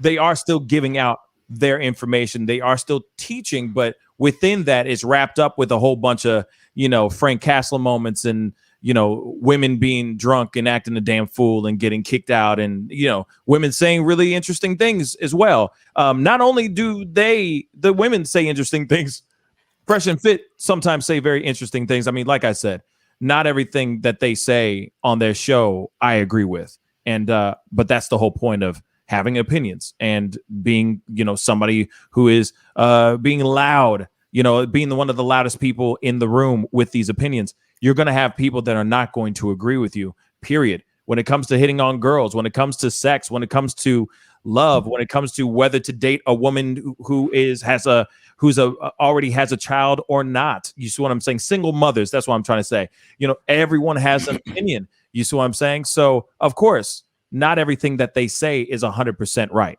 There's some things I do agree with. There's something. Yeah, absolutely, and that's usually the formula. You know what I'm saying? But real quick, I do have a super chat. So Ken Patchy 465, thank you so much for the $10 super chat. He says, does he think, and I think this is aimed towards Quarantino, does he think guys need dating advice from Fresh and Fit? I'm going to throw it over to you, Quarantino. I think guys need dating advice in general. Facts. You know what I'm saying? I think guys need some helping hand. There are a lot of guys who grew up in, you know, single mother households where they didn't have a male leader to kind of tell them how to navigate through these waters. And the thing is, with women, if you are growing up and your mother is the head of the household, she's going to tell you the things that are nice to do and you know, kind of like the fantasy, you know, be a good guy, open the door, be chivalrous, this, that, and the third. And I'm not saying those things don't work, right? You can definitely do that. But I'm 26 years old. I'm out here. I played college football. I know how a lot of these girls are when behind closed doors, okay? So I think you do need to be able to navigate through these waters and not just through Fresh and Fit, because I think the late night shows are really loud. Like you said, people get wrapped up in the loudness, but they're not seeing the day shows where they have guests on who provide value, and they talk about finances, and they talk about real estate, and they talk about crypto investing, and they talk about these other things. So, but those are few and far between, though, I've noticed. No, but those are the majority of their content. See, you got to realize that when they do a late night show, they've already done 1 to 2 shows before that. So numerically, those may not be the hot clips that they put out. But as far as live shows, they're doing more informational shows than they are doing late night shows. I mean, think about it, how difficult it was for Ayindei to source those girls, how difficult it was for Largé to source those girls. And they were saying, hey, it's a difficult thing. Now they only got one guy doing it, which is Chris. So what you got to understand is those shows are like a third of their content. The other 2/3 are male guests, and then them two by themselves giving the game up by themselves. Okay, so I think that people are wrapped up on the after hour shows because, like you said, they're very loud, and those are the clips and those are the sound bites that come in are spread throughout social media. But in all actuality, the majority of their content is either them two alone or them two with another male guest. Okay. I don't think it's not for me anyway. It's getting wrapped up in the after night shows. I know they do other types of content, and even in those late night shows, they do make valid points. And you'll find that pretty much people like this, they all have some, like you got to start with some level of something, like something that draws people in and they can connect with and like, oh yeah, you're right. That's true. Women do really do that. You need some kind of a, like, otherwise, why are people going to watch, right? So you start with the little bit of crumbs of little things that kind of connect and make sense. And then you throw on a whole bunch of extra stuff. And then you also present yourself as somebody that you're not, right? And you go in a whole different direction. But the people who like your stuff will always defend you. And they'll always, this, like what you're saying right now, they always point out there's finance advice, or I actually had problems with women, and because of the advice that they told me, I'm better. Yeah, there is good stuff in there. I'm not saying it's all trash, but I'm saying the overall content and the character that they display in terms of what I've seen, how they conduct themselves. If you look at the Lambo stuff, the Lambo prank videos and stuff, it's a real disconnect with the way they present themselves. So that's the issue. It's not the late night shows. It's them. You know what? Yes, that's exactly. I mean, you said it very, very well. I feel like if the package was a little bit different, I think it would be a little bit easier to consume or to chew, because I think in the very beginning, I think that they were coming off as two good guys that have their own personal opinions. You know what I mean? The still bold, still bombastic, but at the same time, I feel like it's grown as their egos have gotten bigger and bigger and bigger and bigger, and they've seen the number one podcast and all that stuff. That the ego is eaten up who they really are, to the point where ego is talking rather than Myron, the person who actually is on this channel or on that platform to educate, to motivate young men who are maybe lost. You know what I'm saying? I feel like in a way, and Fresh as well. You know, obviously Fresh is a little bit more quiet than Myron, and it's more Myron's vehicle than Fresh, it seems like, as far as who speaks the most and everything.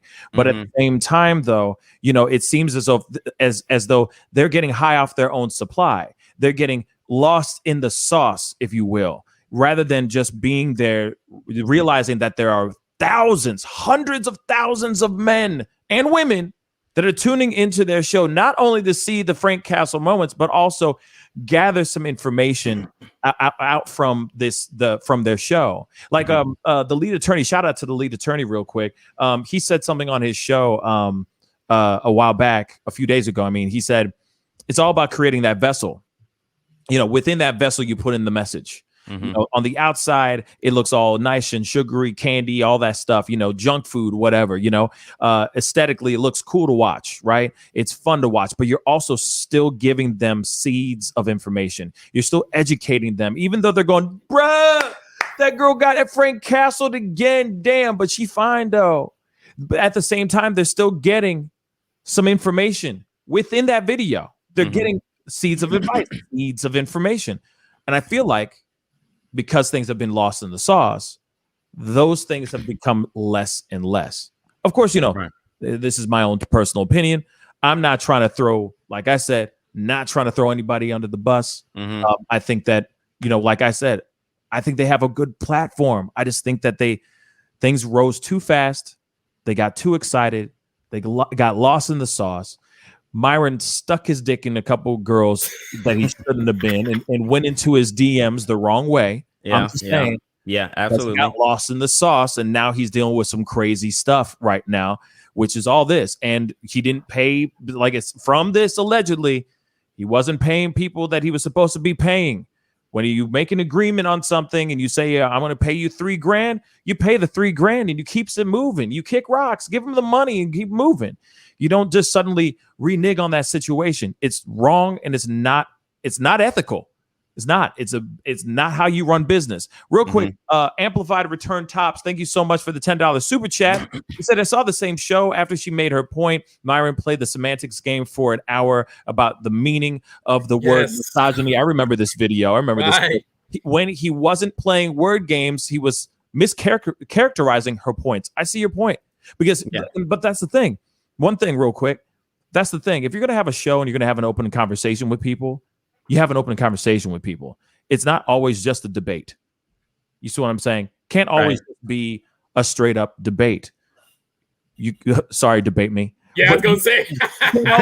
Straight up debate. You can have these conversations with people and keeps it real. And then, hey, if she's coming at you with some information that you're like, I never thought of that before, then you say that. And you have a conversation. That's why you grow as a person. That's how you grow as a guru. That's how you're learning from other things. It can't only just be that one solid book that you read from. You know what I'm saying? It can't just be some statistics that you pulled off the internet going 1 in 3 men do something, 1 in 3 women who are single mothers, blah, blah, blah. That's fine. That's cool and all. But at the same time, that's the whole purpose of having a podcast. I think having an open conversation with people. Right. I think another thing, educating. Go ahead. Debate. Another thing that I observed is when you're looking at their show format, I think it's helpful for you to look at the street interview format, because I think they're using a little bit of those types of tactics. So the idea with a street interview is that I can go out in the street right now and I can make anybody look like an idiot just based on like me planning. Like I could go out there and say, look at how dumb liberals are. And I'll go ask a bunch of liberals questions and like, oh, you didn't even know how government works or whatever. Like, see, liberals are dumb. Or I could go and do the same thing for Republicans. Now, the point is you're asking a random person who is not engaged in whatever topic that you're talking about, and you're prepared, you have your statistics and your numbers and whatever. So it's easy to own them, quote unquote, own them, right? You know, you ask them something and they don't have an answer and you're like, well, this such and such and 60% or whatever. And they don't know what to say because that's your game. That's what you do. So you could look like an expert when you're really not an expert. You're just taking advantage of, I guess, the layman, whatever you want to call it, right? But also they have plenty of content out there. If the girls are coming onto a show, just like Anna Quinn Fitness said in her video, she should have done some research on him before answering his DMs.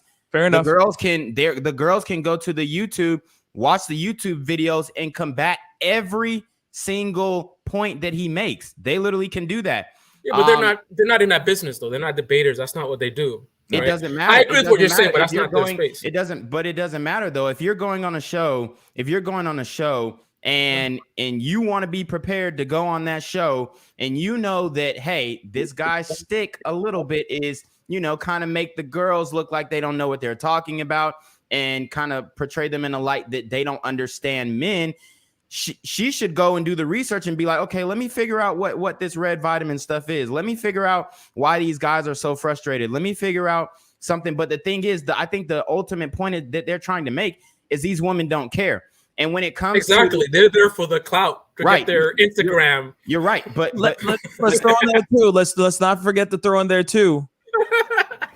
They're not only there for the clout. They're also there they're also consuming alcohol before they go on to the show. So they're not fully. They come onto the show. Some of them come onto that show half cocked, yo.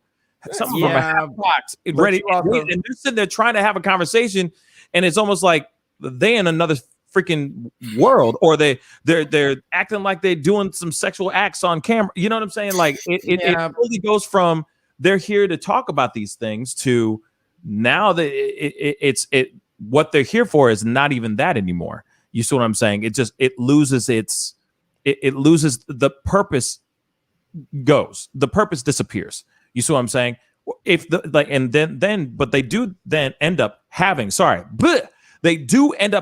girls like career women that have come onto the show and do their thing. And of course, they're smarter than some of the girls that they bring on. But let's be real.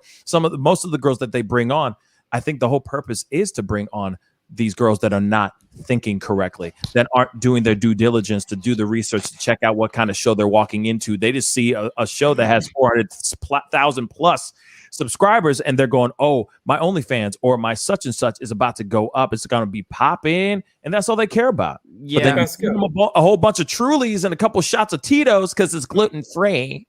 And then all of a sudden, they're drunk as hell, not being able to have a conversation, an intelligent conversation with a person who is ready to go. He's right every time. OnlyFans is not a career, Pascal. Say again, what? OnlyFans is not a career. Well, adult content is back at it, baby. So we'll see. I can tell you that OnlyFans is, in fact, not only a career but an entire industry. Sure. Fun fact, and I am not bullshitting this at all. No. I spent 4 months last year working for a company. Our entire job was to run accounts for OnlyFans content creators. And what that meant was whenever you got onto the OnlyFans website and you were talking with these, whoever it was, these girls that you wanted to talk to and you wanted to subscribe to, you were talking to some random person that wasn't that chick that had a whole bunch of notes on how to talk like that person and how to act like that person with a bunch of content provided by that person. And I spent about 4 months getting paid a lot of money to provide the experience that these members were coming in for. But absolutely, there's a lot of OnlyFans accounts, the ones that make the big money. They've got dedicated teams of people, 3, 4, 5, 6 people for that one account, running it about 16 hours a day because you have to put in that quote unquote time for them to sleep. Facts. And you also got to remember a lot of the look at YouTubers, you know what I'm saying? Like, so you could say the same thing about an OnlyFans thing. Like, look at all those cam accounts, all those cam sites, you know what I mean? Where you get, you pay for your time. You feel me? You know what I'm saying? Sometimes you could see like there's a bunch of girls on there and they're all in the same house, but they look like they're in totally different places. And it's run by somebody who's running that house. You know what I'm saying? Yeah. That ain't fake. That's real. If you go and see Coco and Cinnamon and Mocha. Yeah, I just literally said that. But yeah, you've seen all them. And you're going, oh, she must be in New York and she must be in Detroit and she must be in such. No, they're all in the same house in some weird random place. You know what I'm saying? In Scranton, for crying out loud. You know what I'm saying? So, I mean, and it is a full-on career that they're running. It's a full-on business. So, yeah, like these girls that are high up, those top tier OnlyFans girls, man, they're the monies. You don't even have to be top tier. I can tell you, there were girls' accounts that I would run where that account would only have maybe a couple thousand subs. Not even a couple thousand. There was a couple smaller ones that I ran that would have maybe 200 or 300. And if we did well, we could pull in, $1,000 or $2,000 a day, which isn't anything compared to like those big accounts where you'd make like a few hundred G's a day. But for being somebody who only has a few hundred followers on this website, and you can still pull, because OnlyFans takes 20% of the cut. And then the content management agency, being the polite way to say the digital pimps, we would take another 20%. And then that's how we paid for everything and paid all the people working.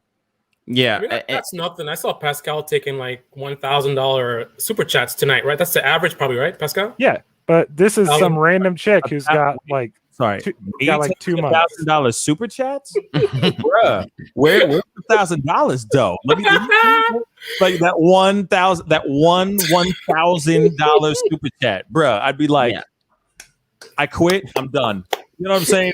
Good night. Bye. I'd be doing all that. Be like, hey, I got my. You know what I'm saying? But at the same time, yeah, it's crazy how much of a career there is in that in OnlyFans. I wouldn't say it's a career though. It's like a short-term business plan because that is a very like big boom and bust industry. Right, because you can't. I mean, let's be real. Like, beauty only lasts for so long, and you can only do that for. I mean, really, you can only do that for so long until you have to go and find a different career or find a different path or retire early, or you bring in a bunch of other girls under your under your wing, and then you are pimping them in a way, coaching them and whatnot. But we've gone off the deep end here. Sorry. No, my fault. It's okay. I got to wrap it up, unfortunately.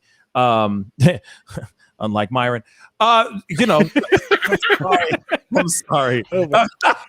I'm sorry. Why you got to do it like that? I had to. This is one joke. Just one little joke. It's just a joke. No, I actually was on the other stream, and I was like, how his Instagram name is Unplugged Fit. I was like, you should have unplugged the dick. Yeah. Because it's still a legend. Oh man, I'm just like I said with that situation. I'm still waiting. Sorry.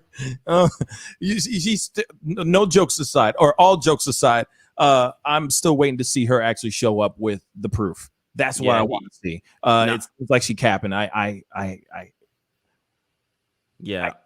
he need to get her in the bathroom and pee on a stick, straight up.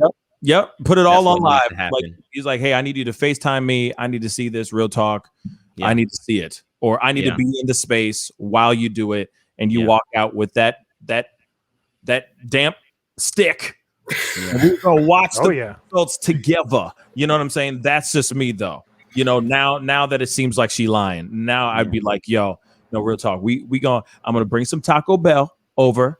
I'm gonna give you a big go. Which end you trying to get flowing, Pascal? Was I get what? So which end you trying to get flowing with that Taco Bell?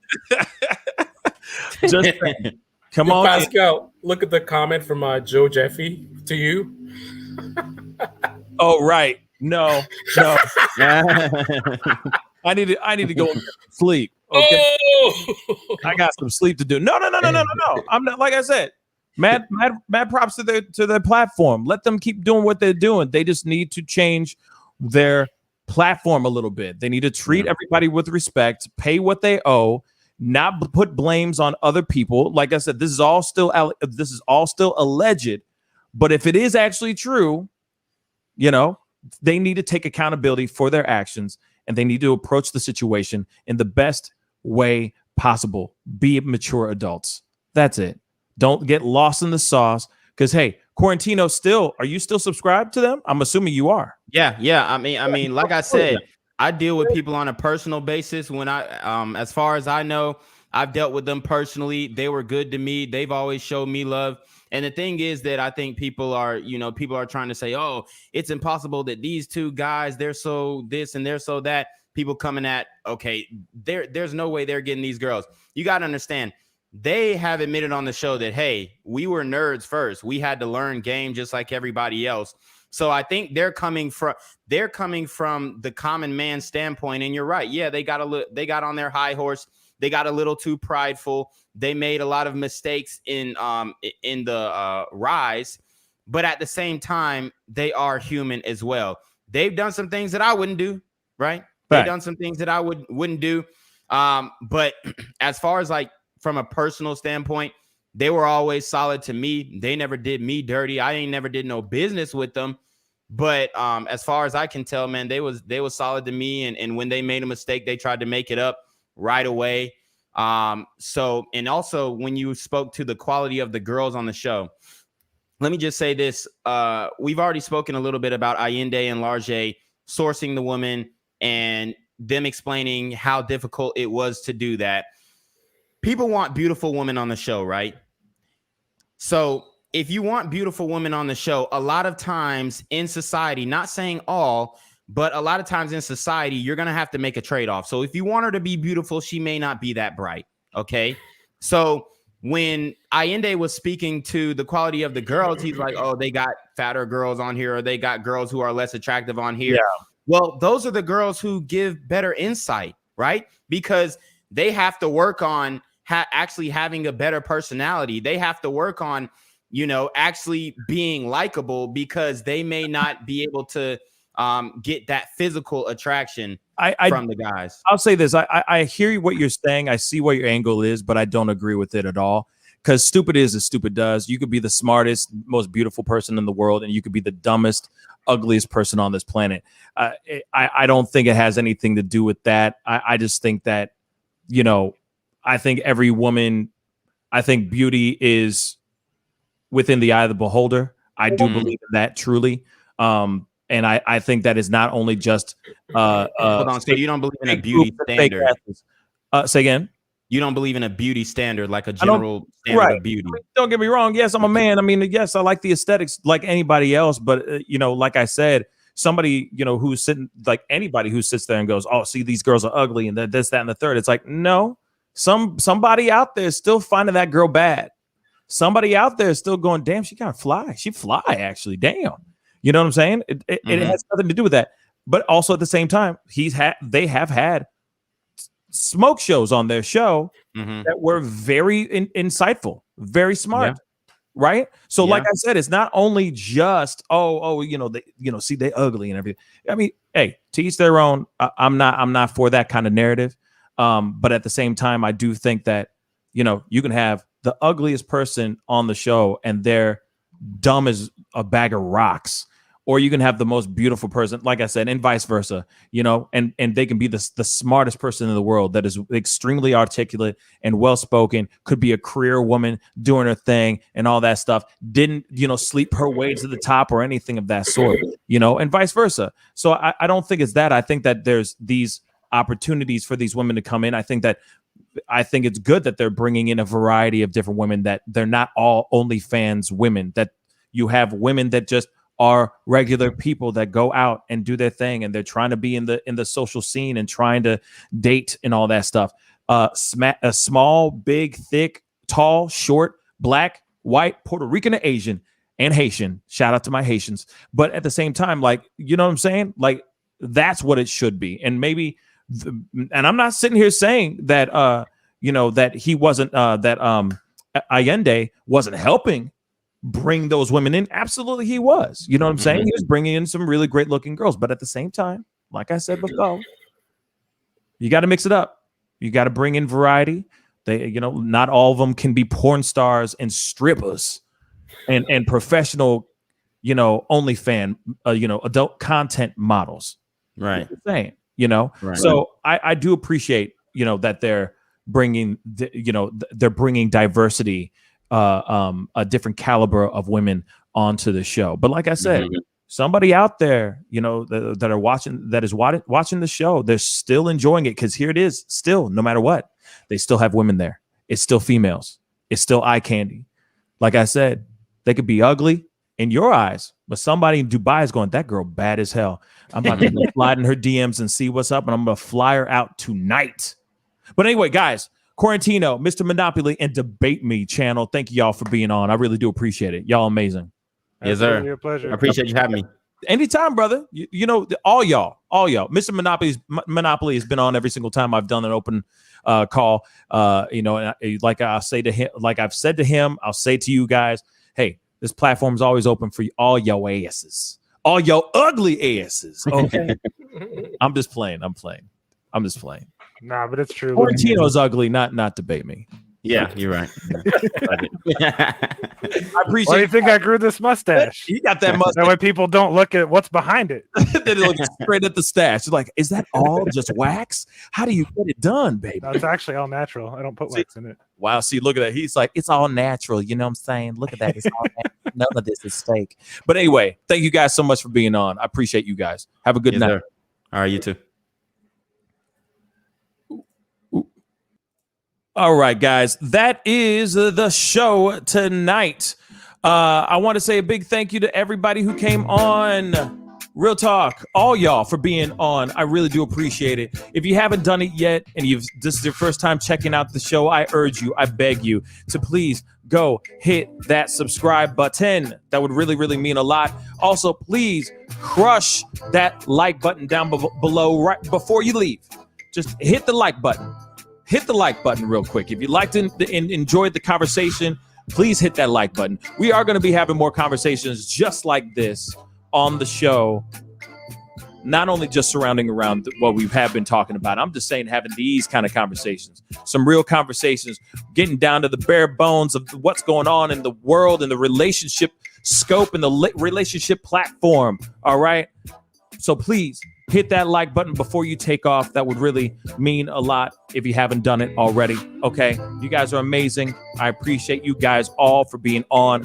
Hit that subscribe button again. Once again, please do that for me. Okay, I will be on tomorrow morning at 9 a.m. Central Standard Time, God willing. All right, so be sure to tune in tomorrow morning.